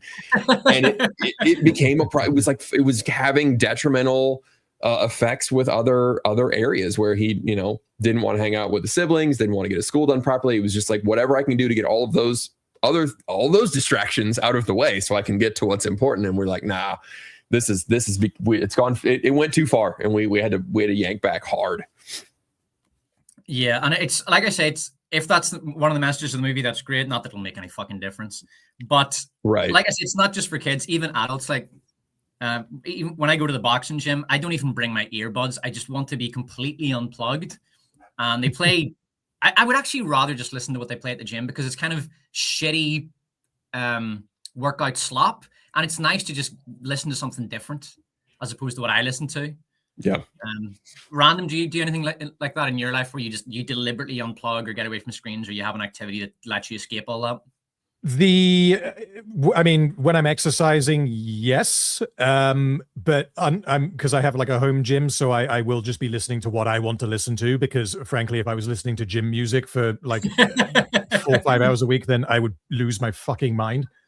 But then it would make me angry, so maybe that would make me burn more calories. But apart from that, I do a lot of like Warhammer, like miniature painting and gaming and all that kind of thing, which is obviously it's similar in a social sense to online gaming, But the fact that you're physically present in a room with like 5, 6, 7, 8 other people, there is more of a, it's kind of like going to the pub, right? It's just nerdy as hell.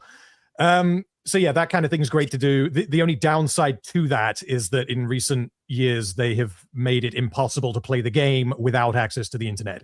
You will have to be checking rules unless you want to spend hundreds of pounds on books, which I'm not going to do if I can just check the rules or whatever. But as far as the kids on the internet thing goes, like I don't have kids, but for like when I do, I completely agree with what you guys are saying.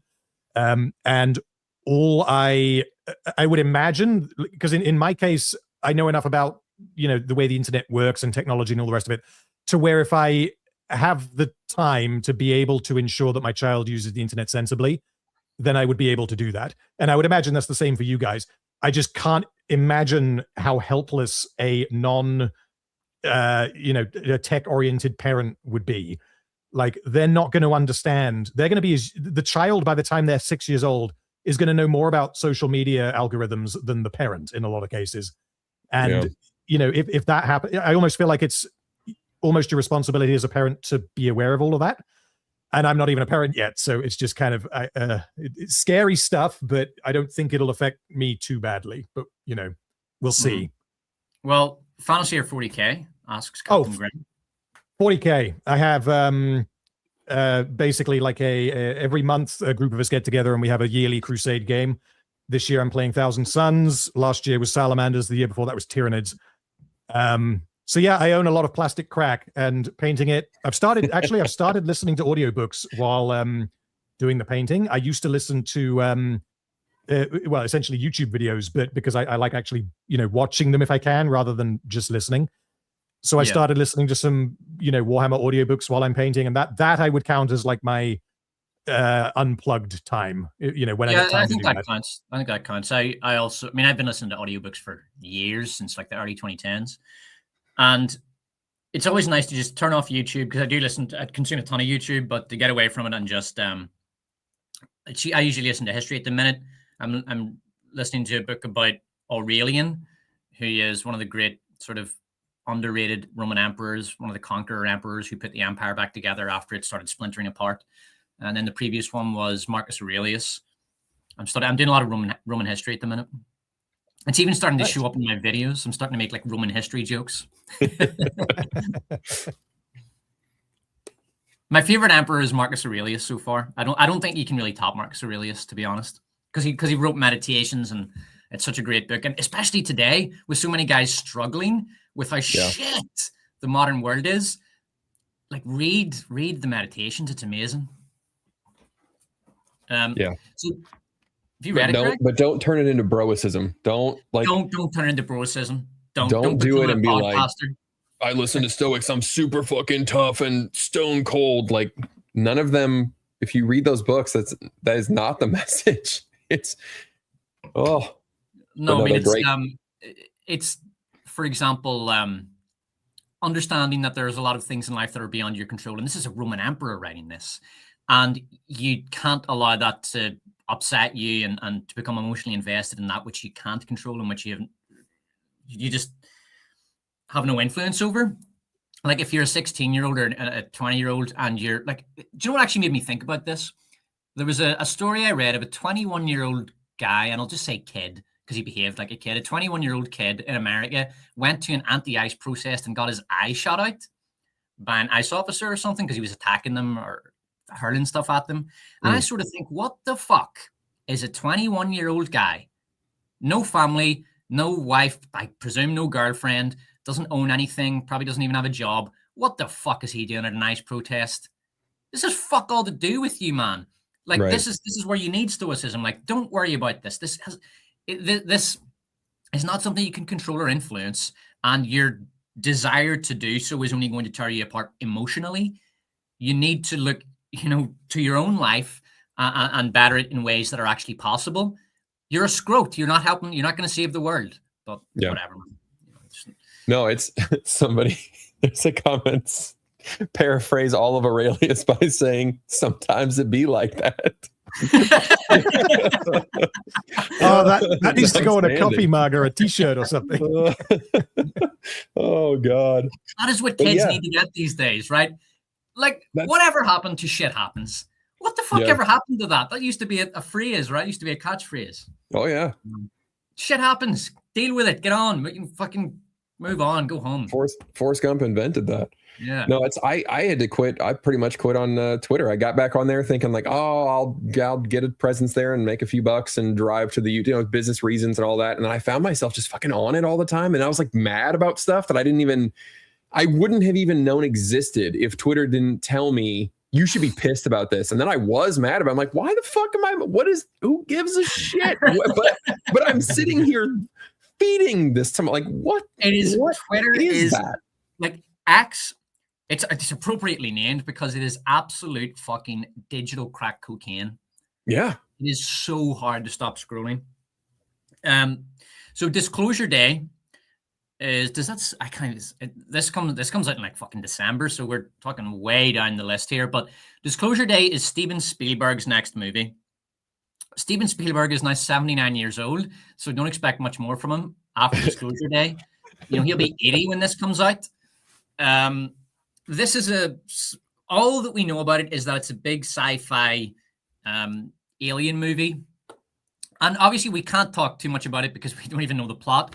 But I did just want to look, because I think that and I actually was thinking about this. I know it's a cliche, but he is, I think, the best filmmaker. And the reason is, when you add up how many great films he's made, I went and counted them. So I got his whole filmography, and I think he's made 13 great movies. He might have made more because there's a couple I haven't seen, a couple of them are really underrated, but I think he's made like 13 great movies.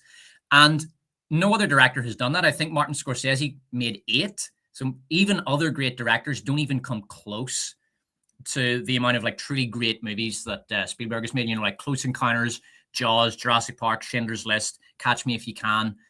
Bunch of other stuff I can't even remember offhand, but these are all amazing movies. E.T. Same Brother Ryan. India. There's loads. There's loads, and not just great, but like iconic. There's just no other movies. There's just no other directors who can claim that kind of filmography. But one thing that is true of him as well, and this is another reason I like him, is because his 21st century output, because he is, he's a cross-century director. It's very underrated. AI, artificial intelligence. That's a 2001 movie. It's actually basically a collaboration with Stanley Kubrick. Stanley Kubrick was dead, but Spielberg used the storyboards from that. And when you compare the storyboards to the actual movie, they are really close. And that is a brilliant movie. Minority Report, fucking great. Munich is another banger. Indiana Jones and the Kingdom of the Crystal Skull, masterpiece, right, guys? Absolutely. The thing is, when you've made that many movies, there's gonna be some stinkers, and Spielberg definitely has a bunch of stinkers. But I agree, there isn't another director who has made that many.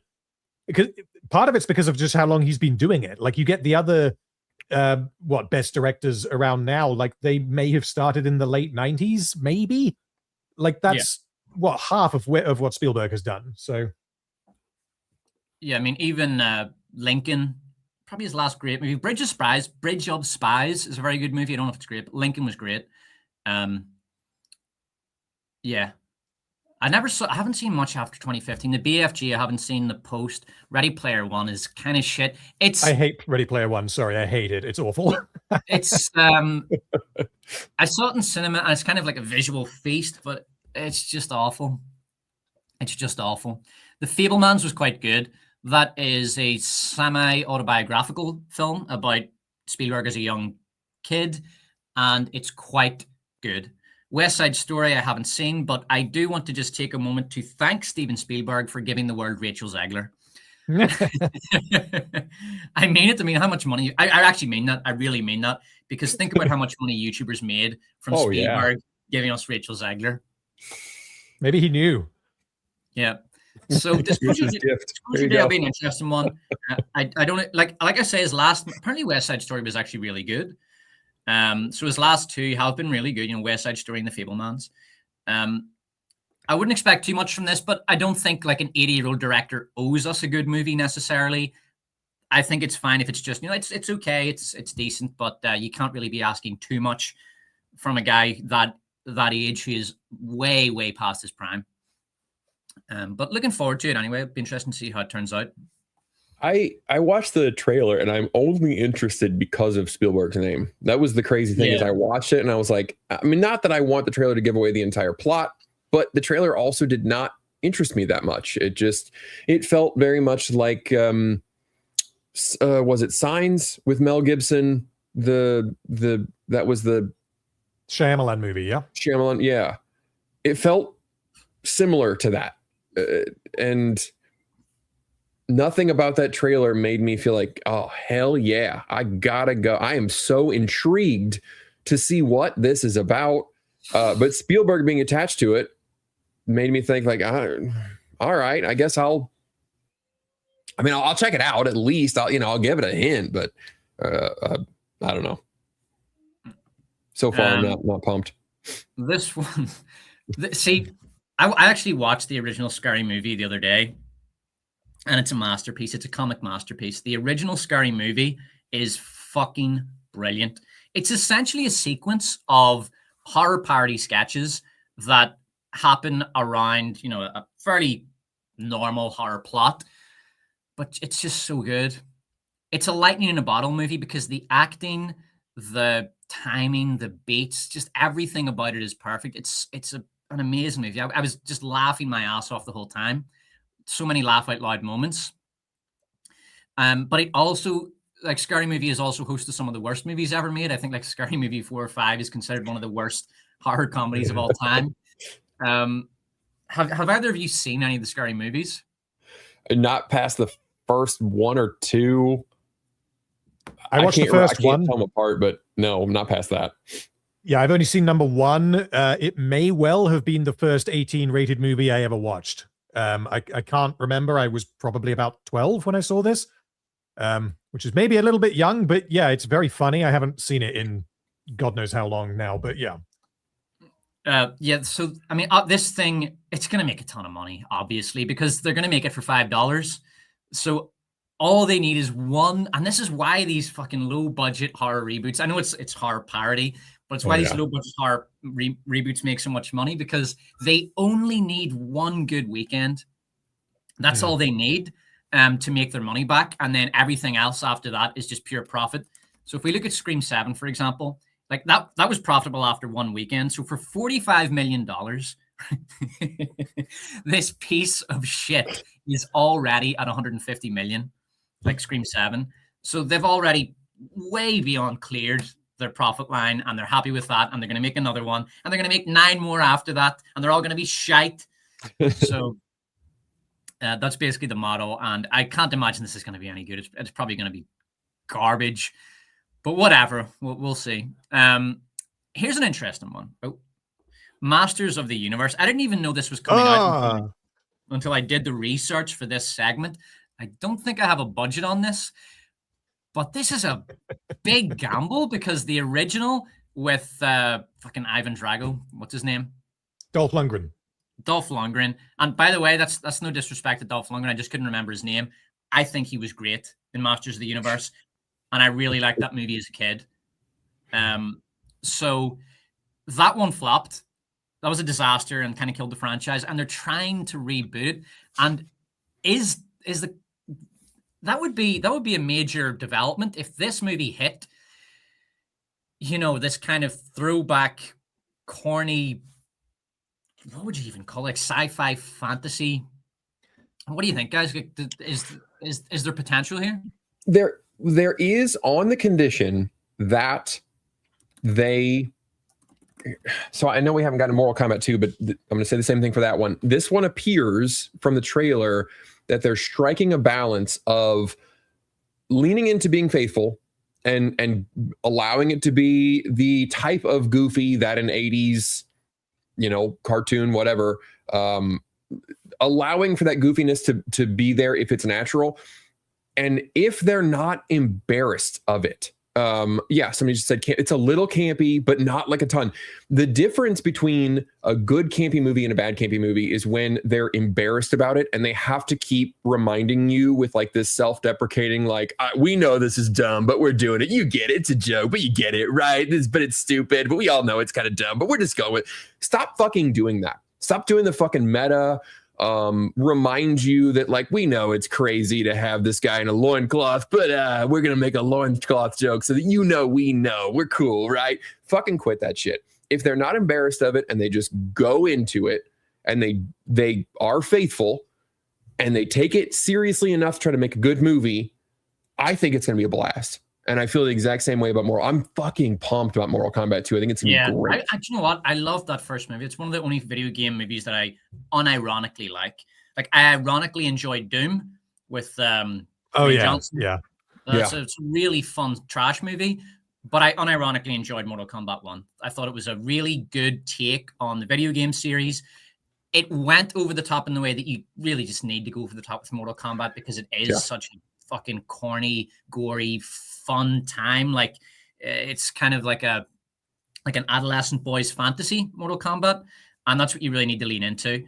And which is why you've got and you have to have this. You have to have the exaggerated sexual features of the female fighters. They have to be like a sort of sexual fantasy almost, without being pornographic. But that's kind of what it is at heart, and it's so pure. I love the Mortal Kombat series for that. So I love the first one, and I obviously love Karl Urban. He's one of my favorite actors. So I'm really looking, and I think it's such a perfect idea. You cast Karl Urban as a has-been Johnny Cage. So Johnny Cage generally is thought of, in the games, he's like this actor in his prime, but they have cast him as this kind of middle-aged guy who's past it, I'm guessing, and just isn't what he was, and he gets involved in the fight. I think that's a really good starting point. With Karl Urban, I think it could be great. Really looking forward to that movie. And that it gives them the chance to if they don't go over the top with it, it gives them the chance to have one or two lines where he can kind of be the audience and he can do a little bit of like the holy, what is going on? This is crazy. As long as he doesn't like turn and wink at the camera, they can still voice that a little bit through him because it's believable because of his character, and they can get away with it if it's a little bit, and then they just need to move on and then take it seriously. Yeah. Go ahead, Ron. Just quickly, I am also interested to see the sequel to Mortal Kombat. I know essentially nothing about the games. I've never played them. I know what the characters look like. That's kind of it. But the tone, the vibe, the comedy of the Mortal Kombat movie that came out a few years ago, I thought was great. The biggest problem with it was the main character. He was just an audience self-insert who was there to be the POV of the audience. And I think based on the poster, again, not seen the trailer, even if there is one, this character still exists, but he's standing right at the back. So it's almost like they've written out their own like original character, and the sequel is going to focus on, hopefully, the Karl Urban's charger. Yeah, that's exactly what I think that's the right move for sure. And it has the potential to be more entertaining.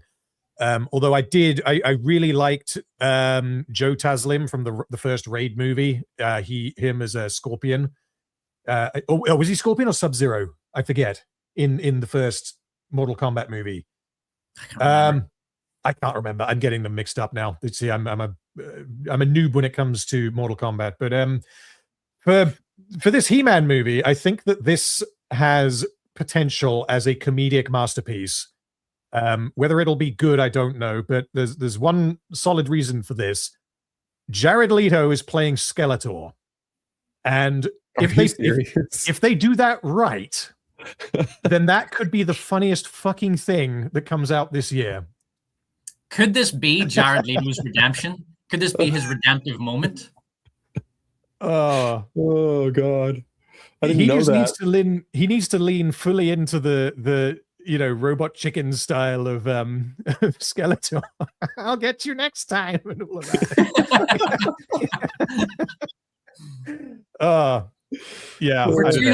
For $200 million budget, that's what this is. Doesn't make money. I say it does. This has a $200 million budget. Barely. That is surprising. Mm-hmm. Yeah. It needs about 550, 600 million. But it's June 5th, like it's right at the start of the summer movie blockbuster season. I could see it happening. I could. I think this makes money and Supergirl flops. I think that's the big surprise. I think depending on what's out that weekend, if this doesn't have stiff competition, I could see it barely making money, but it won't be like a smash hit. 200 million is that budget is crazy for this. It's just not. This is a mid-budget movie. It should have been. I don't. Now that I know that it's a $200 million movie, I do not have high hopes for this succeeding. This now has bomb written all over it in my eyes. I don't, for this to be successful, it kind of has to be almost like a runaway success where everyone is like, wow, this was actually really good. And I could see the same thing. I'll say that if this is a bad movie, this fucking bombs. Like it can't be bad. It needs word of mouth. So it has to be good. But if it is good, it'll make money. Because it's reminding me of the Dungeons and Dragons movie. Like that conceptually was a pretty cool idea, and it really should have worked. And I think the movie was good. It wasn't like amazing or anything, but it was good. It just happened to unfortunately come out before Baldur's Gate 3, which means that it didn't make anywhere near as much money as it could have done. I think if they advertised this right, even then, $200 million movie is more than double what this should have been. But if they advertise this right and it is actually good, then who knows? Highest grossing movie of the year for 2026, He-Man movie. If that beats this, if that beats the Mandalorian movie, that would be so funny. Greg's next YouTube video is going to beat the Mandalorian movie. Yeah. God, this is dead on arrival. The appetite is gone for Star Wars, and that is, I mean, we've said it a lot of times on this, on these streams. It is just mind-boggling how much of a fuck up that really is to have people not be interested in fucking Star Wars, the biggest franchise of the last century, and it just another one's I guess the Star Wars thing is coming out. I can't even, that is unfathomable that they would do that. It's shocking. And no, this is not gonna make any money. They spent way too much money. It's gonna be boring as shit. Yeah, I tell you what, I was on vacation in Guam when the trailer for Mandalorian and Grogu came out. And so I wasn't online at all. I wasn't watching any YouTube videos when I was on vacation. So I was there for about a week. And then I came back and I saw all these videos about how shockingly bad the Mandalorian and Grogu trailer was. And I kind of thought, it's YouTubers, it's content farmers, they're exaggerating for the clicks, which is fine. Got nothing against that. That's just the game. You got to play the game. But I was expecting the trailer would be, kind of shit, but nothing like to write home about. And then I watched the trailer, the Super Bowl trailer. That is the worst film trailer I have ever seen. Yeah. That I'm not exaggerating. That is the worst. You could not have done a better job of sabotaging this movie. That was shocking. Because I thought with a 30-second slot, you just need to just fucking go balls to the wall, pack in all the action, make it look fun, exciting, funny, and vital, right? Just get it, hit all those fucking nostalgia buttons, have a fucking AT-AT blowing up and falling on top of a fucking, I don't know, a sandcrawler. But just a Santa's sleigh riding through Lapland with a Grogu toy for 30 seconds. Jesus Wait, Christ. Is that actually what the trailer was? Because I didn't see the trailer. That's essentially it, yeah. What the Mandalorian is in a snow sleigh, and he rides through the snow for 30 seconds with Grogu, and that's it. God, I didn't see that one. It was the worst trailer I've ever seen, and that was it. It was actually, I think it was voted the worst trailer at the Super Bowl. It was so bad that the Disney had to make a statement saying, no, this wasn't a parody. This was a real trailer for a real movie. It's not an advertisement for like like some people thought it was a tie-in advertisement to advertise beer or something, but no, apparently it was a movie trailer. But this thing is, I mean, this has got to be the most surefire bomb of the year, right? Yeah. The only thing that is making me think that it might exceed expectations is I just looked up the budget. It's 160 million, which for a Star Wars movie, for a Disney Star Wars movie, that is low. I didn't think Disney could spend less than $200 million on a movie these days. I didn't think they could spend less than 300 million on a Star Wars movie, but oh, wow. that has got to be cheaper than a season of the Mandalorian TV show, right? Like, yeah, I don't know. I say scale wise, I think this makes 400 million. Not a chance. I think it, because it's got the built-in audience from people who like the TV show. I know people who like that who don't like Star Wars, and that is the only Star Wars content that they watch. I don't quite understand why, but that's what they like. I could see it making money. I could see it being profitable given how relatively cheap it was to make. But I think gone are the days of Disney movies, of Star Wars movies being like a surefire $1 billion. There's no way. I would be surprised if this makes half that. But the thing is, because of how much cheaper this was than Solo, this could make the same as Solo and still technically be a success. Obviously, obviously they want more, but it doesn't have to be the highest grossing movie of the year when it only costs 160. I mean, what's the draw? The Star Wars brand is dead. The Mandalorian subgenre is dead. Everybody was sick of fucking Baby Yoda years ago. People have Pedro Pascal fatigue. The whole Mandalorian with the helmet on gimmick is just old. It's got serious competition. There's no reason I can't think of a single reason why this would succeed. Like, I could point to something like Scary Movie 6 and say the budget's going to be very cheap. It has quite a strong brand. It has been years since they released the last one. People are actually ready for this fucking modern horror slop to be made fun of again because they hate it. Stuff like Scream 7, it makes lots of money, but it's terrible. So there are reasons you can point to and say that's why Scary Movie 6 is going to make money, but I can't think of a single good, identifiable, concrete reason why this piece of shit would make money. Well, and when you watch the trailer, it just looks, or the trailer that I watched, I didn't watch the Slay one. It looks like, this is overused, but it looks like someone's asked a chatbot for action movie ideas and they just threw him in there. Let's have a funny little moment where he takes Grogu's snacks away and Grogu looks at him, mean. Let's have a thing where he pops in and shoots two guys and then does a no-look shoot behind him. Let's do arena battle with freaking Jabba the Hutt's kid who now is jacked. Like, why does a Hutt have big muscly arms? I'm sure the lore people are going to have a heyday with that one, how stupid that looked. It looked like the movie was made so that people could do 60-second clips of it. It looks like it was made for Instagram clips, and it looks like it was made to have a trailer made out of it, and it still was boring. Yeah, well, we'll move on. We talked about this a little bit, Mortal Kombat 2. And do you know what? Didn't the first one actually not make much money? Let me have a quick look here. No, I seem to remember it was a disappointment, but I don't think it was a failure because again, these movies were not very expensive. Oh, it was? It made $55 million budget. It made 84 million. So that was a bomb. Ooh. Yeah, that is a bomb.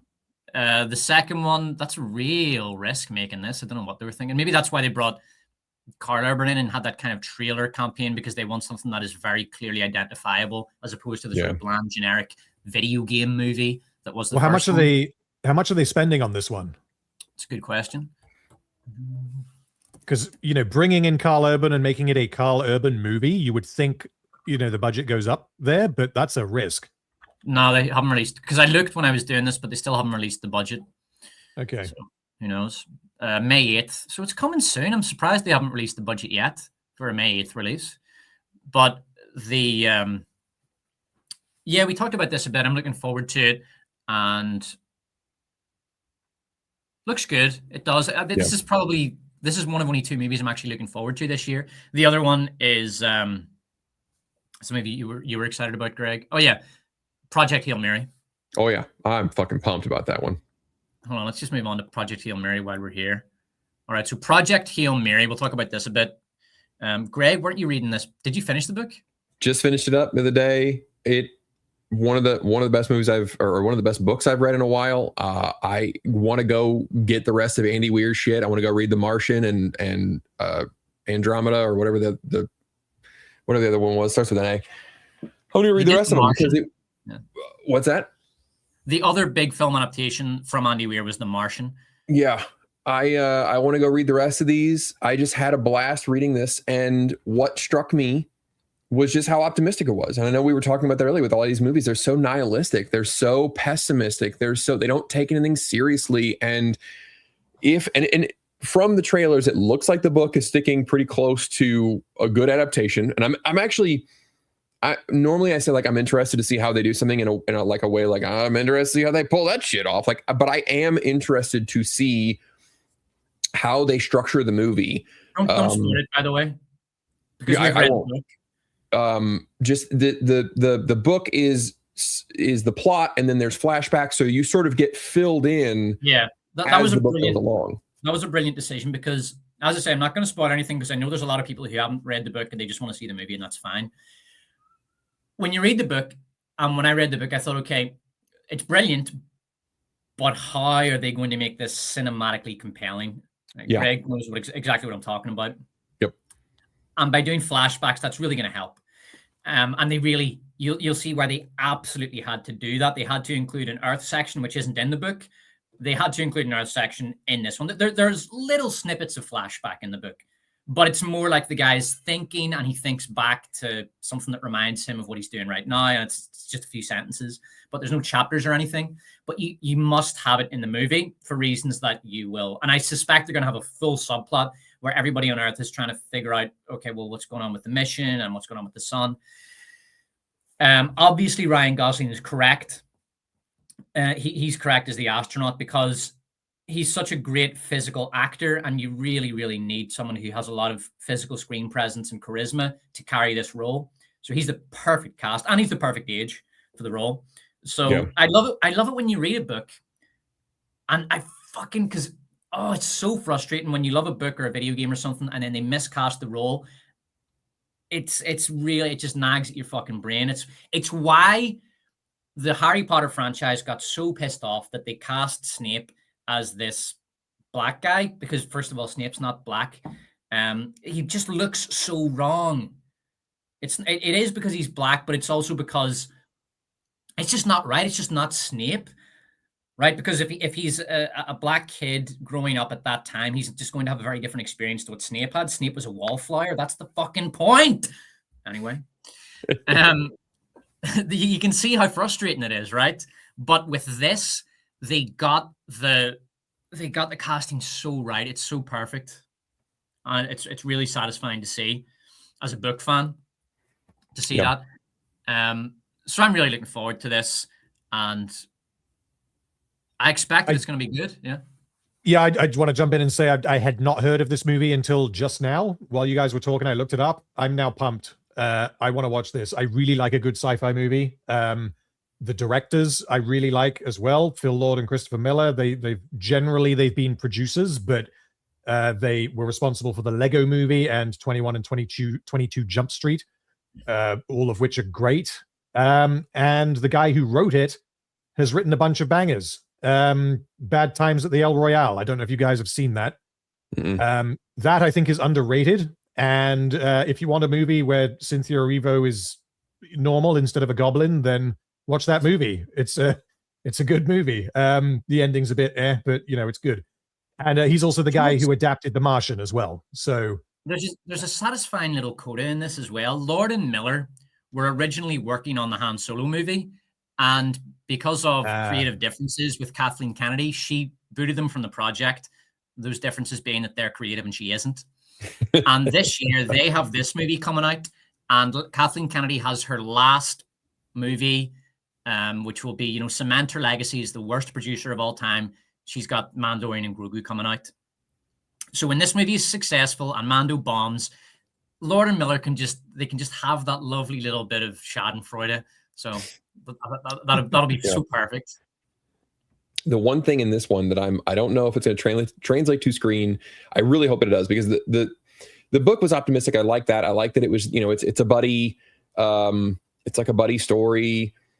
It's so easy for sci-fi to be so dreary and, oh, the world is, or the future is just hopeless and all this. And I do like the optimism. But the other thing, the part of this book that got me excited was it makes engineering fun. It makes the process of engineering fun, because every time they run into a problem in the book, they brainstorm some stuff. This guy's a scientist. The alien is like a super engineer type alien. And they work together and they brainstorm ideas and they come up with contraptions, and like you see the trial and error, and it makes engineering exciting. And I fucking loved this book. It was so good. I can't wait to see this one. I'm gonna take the whole family to see this one. I cannot wait. Is that how it works in real life, Greg? Or do you just send the specialist over there and he fixes it by himself? I wish it was the specialist route, but unfortunately, no, it's all trial and error. And that's, you gotta find the joy in that. Yeah. Oh, sorry. So we have, I'm just going to skip The Devil Wears Prada unless somebody objects. Yeah. I mean, because it's just pure chick flick shit. Like, no one in our audience gives a fuck.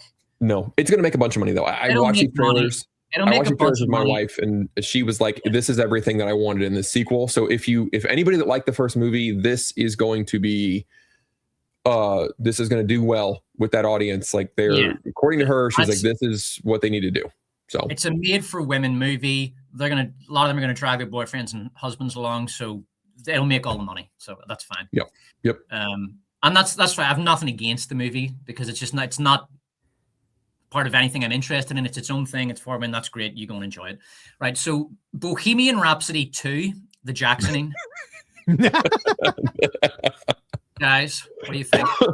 Is this, I can't quite tell because the image is very slightly blurred. From the what that brought you Bohemian Rhapsody? Is it the same director, the same writer? I believe it is the producers that brought you Bohemian Rhapsody. So it's produced by the same guys, which is actually, that's even more emphatic than the director, because the director is just a hired hand a lot of the time these days. But the producer are the guy that actually makes the whole thing happen and brings in the people that he wants to enact his vision. So this is Bohemian Rhapsody 2. This is going to be pure biopic slop, cash grab shit.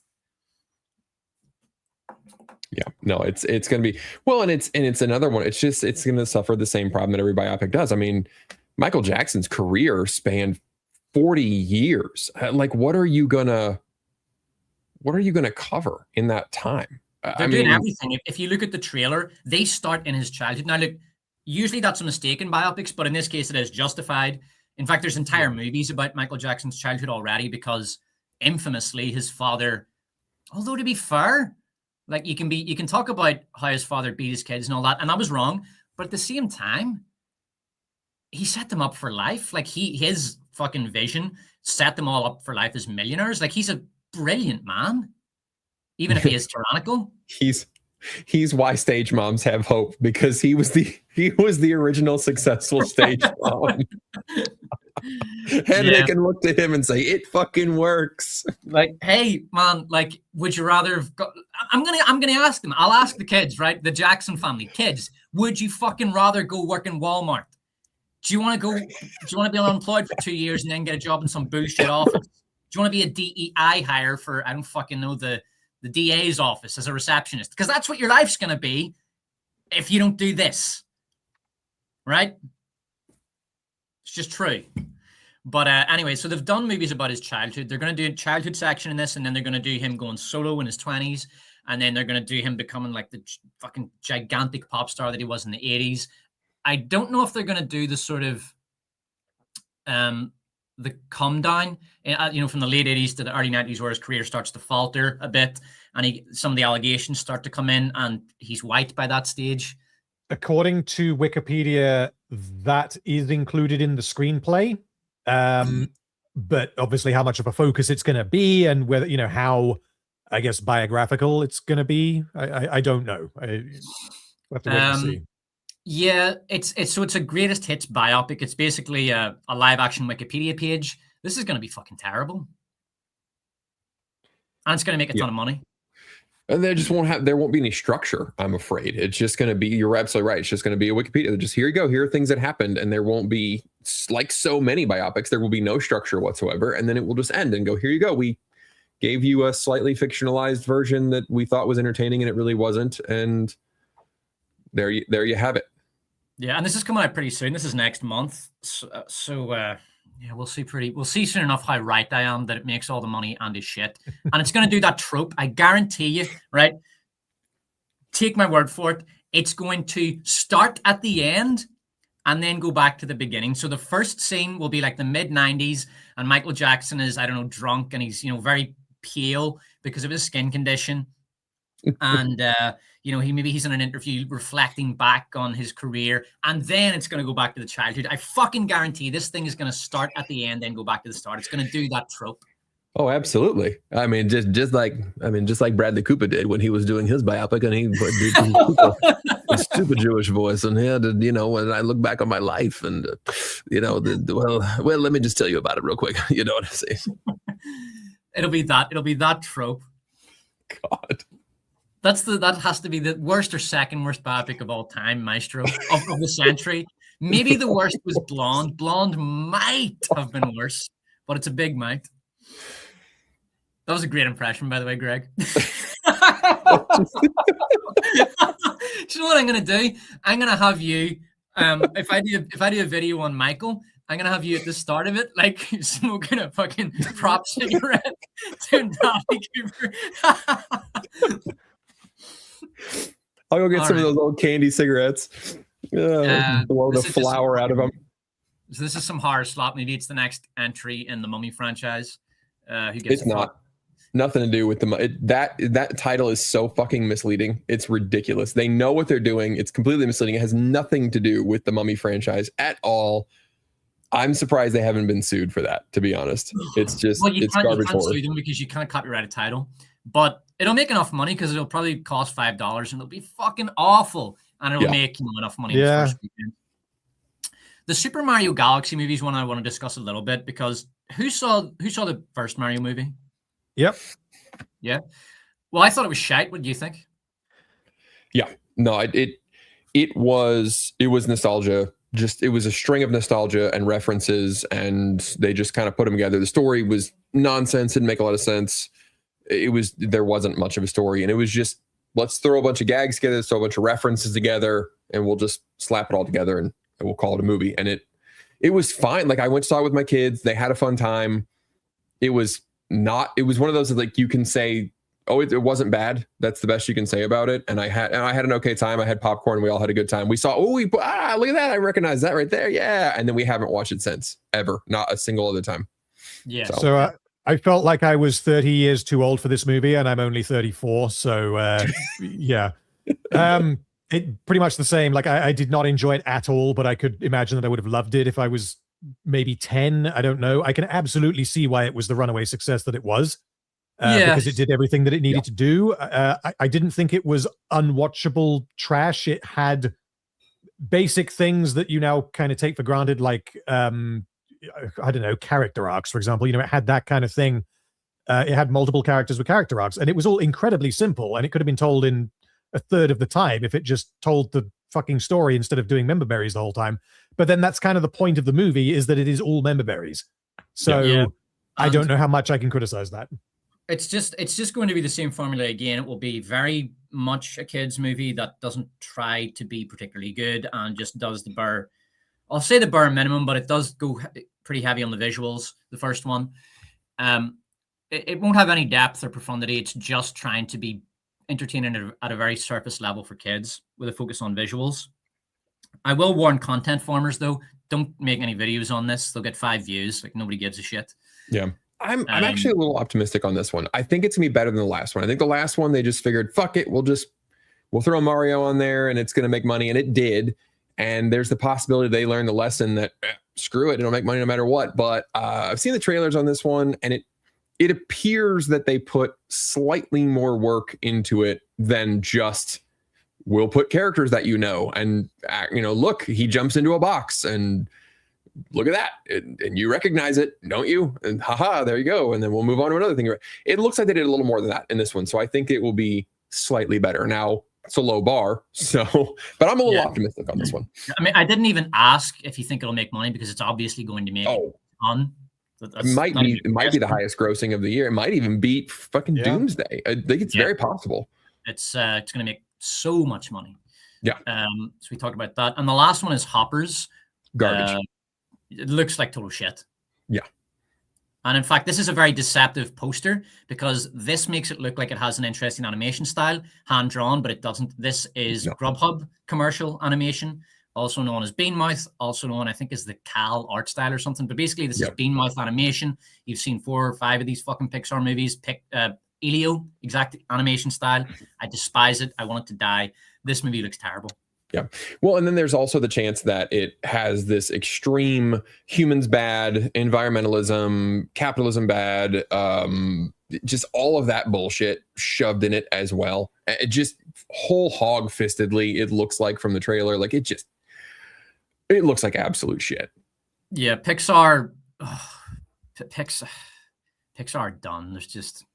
They fell off the cliff and then they fell off another one. Like Yeah, I can't even see a way back for them, is my point. They're just done. Well, the way back is with original movies that are good, which I don't think is going to happen. No, because no. But they tried that. They tried that with Elio, and you didn't watch it. Random. Right. It was your fault. It's your fault they're not going to make original movies because Elio. Your fault. Which one is Elio? It's the pedo movie. The pedo movie? That's the one where his best friend's a big purple penis. Yeah. I did not watch that movie. Whoops. No, what was there was another one that came out like maybe 3 or 4 years ago that I remember. I thought it was okay, and it was just the name of the character. It was something like it wasn't Elio. Luca. What was it? Luca. Yes, Luca. Luca I thought was okay. I think that movie was maybe overhated. But apart from that, Pixar have basically not made a good movie since Soul, and like Soul was okay, you know. They haven't made a great movie probably since Up. Yeah, that's the trouble. The last couple of years, there have been some that it is disingenuous to say that like Soul sucked or Luca was shit or Onward was just trash. Like you can't say that honestly, but they're also not great. They're not something that you're just, when you're sitting around talking about great movies, nobody's bringing up those. They're all right. They're good to very good-ish, you know, but that's the best you can say. And they've been putting that out for years. And then Elio, and it just, they're done as a studio. The problem as well, I think it's a bit of a trap that they've fallen into, is Pixar movies are horrendously expensive, especially when compared to the competition, such as Illumination, who are making the Minions movies. And I believe Illumination is making the Super Mario movie as well. I don't know how much that one's costing, but generally Pixar movies cost 2 to 2.5 times as much. And, you know, Illumination movies now, you know, reliably make $1 billion. Yeah. The Minion movies cost about 100 and they make about $1 billion. Whereas Pixar movies... Disney have this fucking bizarre model whereby they rely very heavily on audience testing and executive oversight. So an executive is going to walk in and he's going to look at a rough cut, and then he will say, or she, more likely known as it's Disney, will say, okay, well, we don't like this, and this. Fix it. Here's another $50 million. And that's their business model. Like, they know it costs more, but because it's Disney, they are willing to pay that extra money to control their brand image. It's just baked into the cost. Disney production costs will never come down because that's the model they work with. Yeah, there's so much post work. I can't think of an Illumination movie. I remember looking some up recently for a video, and it is extremely rare for Illumination to spend more than $100 million on a movie. I don't know if rare. they ever have. Yeah. I mean, maybe I could see them justifying it on this Mario movie that's coming out this year, because the first one was so successful. And come on, it's Mario. You can afford to spend a bit more, right? But they've demonstrated that they don't need to. And I really do not like Illumination movies. I don't like how they look. But they all look like that, and people don't seem to really care. I don't think that they necessarily look cheap. It's just something about the animation style really does not vibe with me. Whereas if you compare that to something like Pixar looks expensive. It looks flashy. And the problem I think for Pixar now is that they have kind of become the premium and 3D animation studio, which means that their movies is kind of the same as like the Star Wars problem, right? Like their movies have to cost $250 million, and that means they have to make $2 billion, and that's not going to happen. No, it's not. And you know what? Somebody in the comments mentioned Elemental. I forgot Elemental existed, bro. I was thinking of like their previous movies. I completely forgot it even happened. Oh God. And that's but that's another one. You're right, where that one looked really good, like the flame animation and stuff. Like it's a good. The animation looks really, really good, and then the movie is absolute garbage. And I'll have to look it up, but I think Illumination, maybe when they get over 100, it's like 125 is the cap. Like it's just their budgets are so tight. It's amazing. We'll do some super chats to finish. So Will N8, hey Despot, what do you think of the Batman 2022 and the Penguin? So I only ever watched the first 30 minutes of the Batman 2022, and I quite liked it, but I just never got around to watching the rest of it. And the Penguin, I watched the first 3 or 4 episodes. I'm not gonna lie, I just wasn't getting into it, man. Everyone around YouTube was banging on about what an absolutely brilliant show it was. I thought it was pretty good, but I just couldn't get into it. It struck me as kind of a generic crime thriller. Some good characters and excellent acting and production design in that. I'm not saying it was bad by any means, but I didn't really think of it as necessarily essential viewing. There were no elements or aspects of it that I thought of as brilliant. It was all just quite good and far from essential viewing for me. So I think the Penguin's pretty badly overblown. In fact, I would go so far as to say I think it's one of the most overblown shows of the 20s so far. Like I said, I only saw the first 4 episodes, so I can't go beyond that. But I just could not muster the fucking energy to watch any more of it. So that's my opinion on it. And Imperator 377, random, please do Avatar 3, The Quest for even more money. Love all you guys, even Echo. So random. I haven't even seen Avatar 3. Have you guys seen it? Yeah, it's bollocks. Nope. Yeah, that's probably James Cameron's worst movie. It is.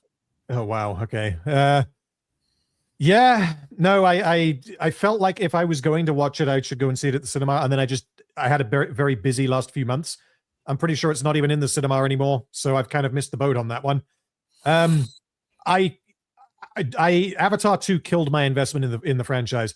I don't hate the first one. In fact, I think it's probably overhated.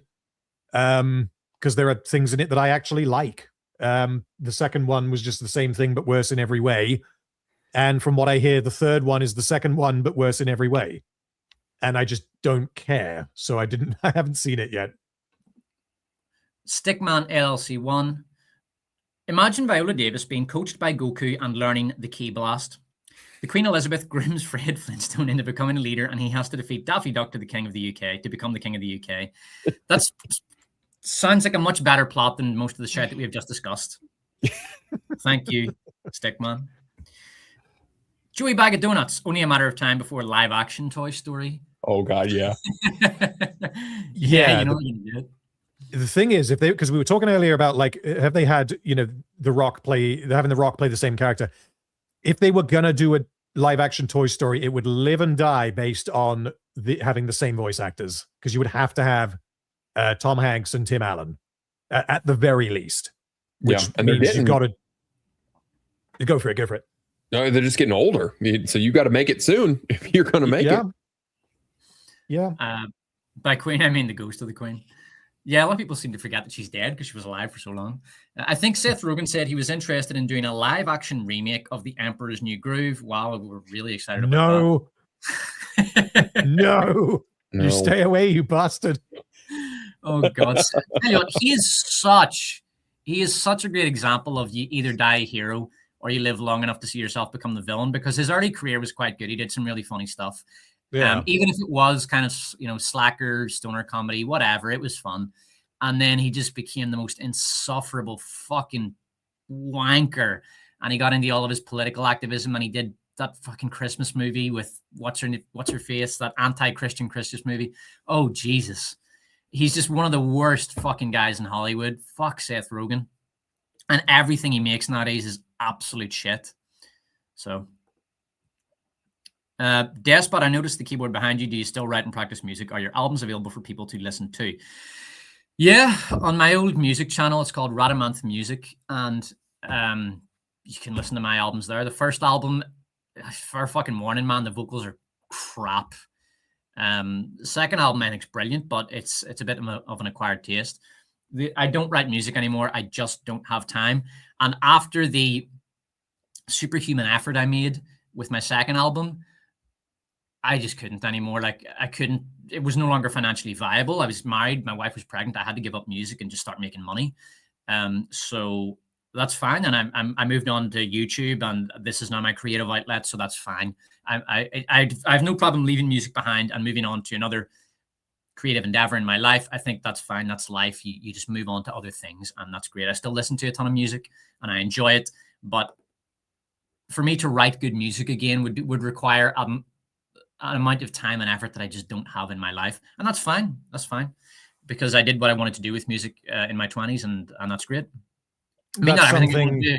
Sorry, go ahead. Go ahead. Yeah, just quickly. That's something that like people who don't listen or don't play or make music won't necessarily understand is how time consuming it is.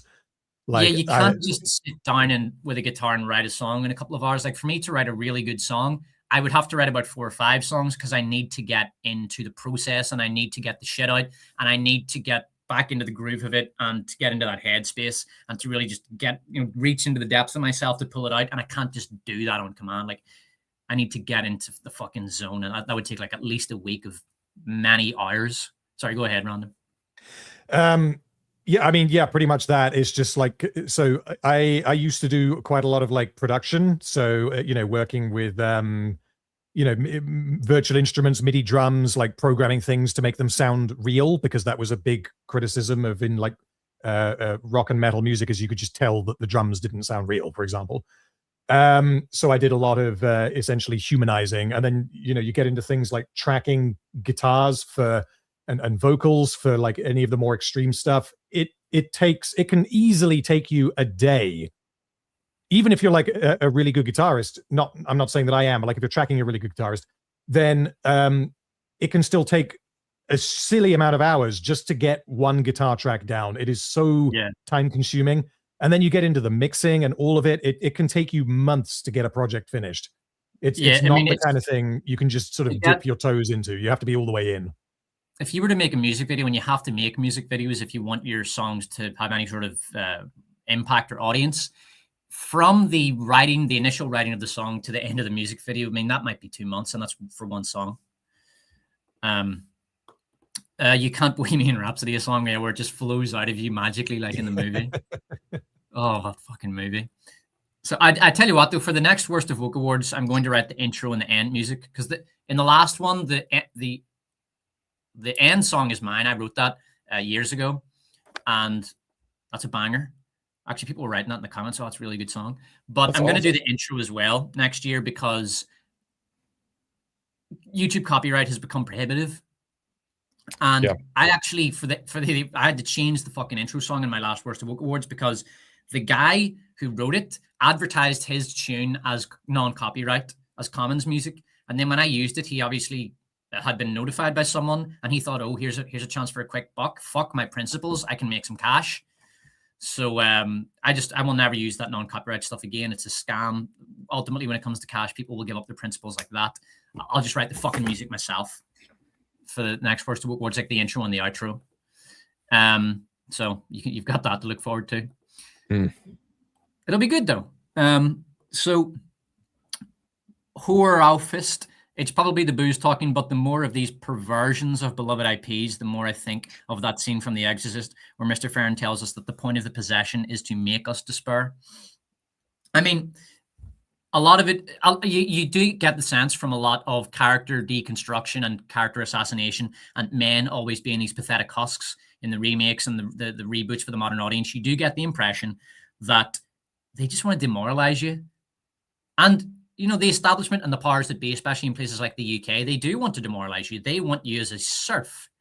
They want you as a compliant slave who will shut up, pay your taxes, and be trod upon. Don't stand for it. And don't let the bastards grind you down.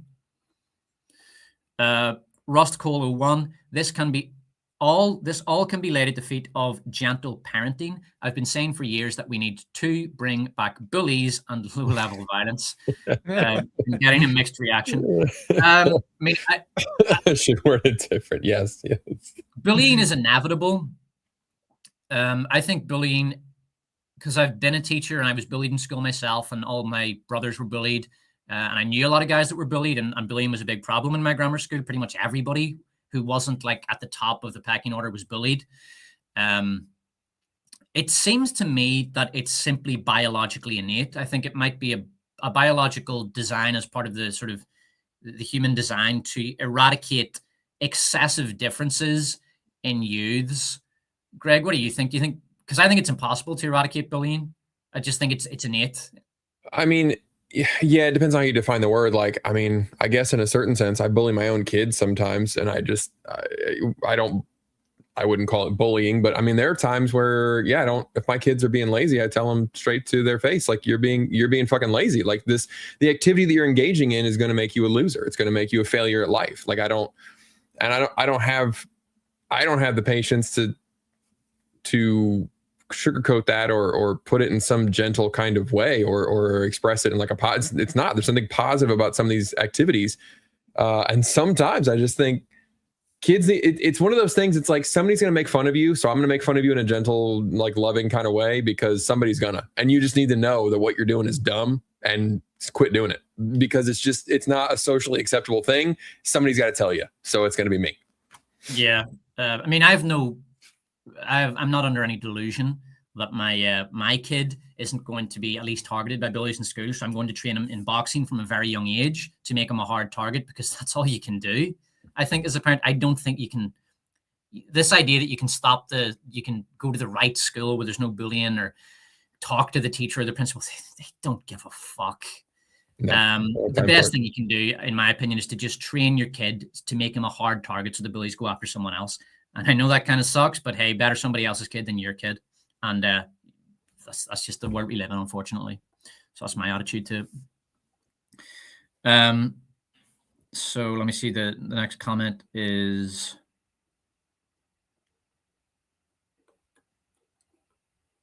Despot, why do you dislike the film This Is England?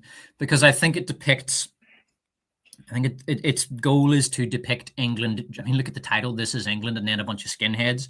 The whole point of the movie is to depict the average working Englishman as a, baldy, scummy racist, which is what the establishment has been doing for decades. Don't even get me started because I'll talk all day about how the UK essentially has the worst ruling class in the developed world, but that's basically why I dislike it. I think the Michael movie will be good. The director is good and his family's involved. His family's getting paid. They're financially invested. That's why they're involved. And the fact that his family involved is a bad thing because it means that the movie's going to be whitewashed. No pun intended. This film will end in the 80s and part 2 will pick up in the 90s. It's going to be shit, man. Like, the fact that his family's involved means that some of the interesting and controversial aspects of his career just aren't going to show up in the movie. It'll be the same kind of whitewash we saw in Bohemian Rhapsody. It'll suck, man, I guarantee. And the director's a hired hand. It doesn't matter if he's good. He's going to do what the estate wants and what the producers want. It's a paycheck for him. Action.com, I would love to hear your thoughts on Gandhi. Has anybody seen Gandhi? I haven't seen that one. No, I haven't seen Gandhi. Been on my list for ages. Never got around to watching it, but I've heard it's very good. I don't know. Yeah. Be interested to see that. Joey Bag of Donuts, thoughts on Godzilla -0? I think it'll be shit. Has the trailer for that been released? No, I'm going to have a look. No. I'm curious because I don't think you could assert that it's going to be shit unless you've seen the trailer. And I'm not aware that a trailer for -0 has been released. I didn't even know that. This is the first I'm hearing of it. It's currently meant to be released in November of 2026. So it is coming soon. Well, I've not seen any footage of it or trailer, so I couldn't tell you if it's going to be any good or not. I think probably what they're assuming is just that the first one was a success and this one is, it's hot on the heels of that one. And so it's probably going to be your Netflix sequel problem where the first one's great and then they're like, great, we want a second one right now, and then it turns out to be crap because they write. It's the Squid Game season 2 problem. That's I'm gonna assume that's what Joey's predicting there. Yeah, that's actually what I was thinking. Basically, you take a movie which was largely intended by the creative as a one-off, and they weren't thinking beyond that. But then it's a runaway hit, and he has to generate more of them for money. Yeah. And then it becomes diminishing returns because the next movie doesn't really have any sort of emotional or experiential or cultural blueprint or foundation in the way that the first one did. So it's going to be shit. But you could be right. But we'll see. It's inevitably a problem with like all sequels, but I think particularly with this, it could easily just go off the rails because Godzilla Minus One was a movie about characters with a giant monster in the background, which is what made it distinct from the like MonsterVerse movies. And as far as I can remember, their stories are done. So unless you can somehow come up with a way to just have like, then Godzilla came back, like then the focus is suddenly on Godzilla again, which it was never the focus of Minus One. So. Yeah, that might actually... Godzilla Minus One might be my favorite movie of the decade so far. I'd have to think. It's up there. Yeah, you'd have to think, but it's definitely in my top 3, but it might be the best so far in the 20s. I have an idea for reviving Hollywood. Just cast Viola Davis from G20 as the villain in every movie. He is absolutely determined to be an action star. Like, she's trying to be Liam Neeson, where she has this sort of career revival in action movies, and they've all flopped. Like The Woman King was a flop, and G20 bombed on streaming. And it was even in another action movie. I can't even remember what it was called last year. Viola Davis, I know you watch this podcast, so I'm speaking to you directly right now. You're not going to be an action star. No one wants to watch your shitty action movies. You're fucking awful at action. Please stop. Just go do drama. You're good at that. You're bad at action. So, sorry, Viola. You know, you're a good actress, like. He doesn't seem to think so. I fucking hate Viola Davis. But I hate bug-eyed Deborah Wilson more. Oh, that was great. Viola Davis is a good actress. I fucking hate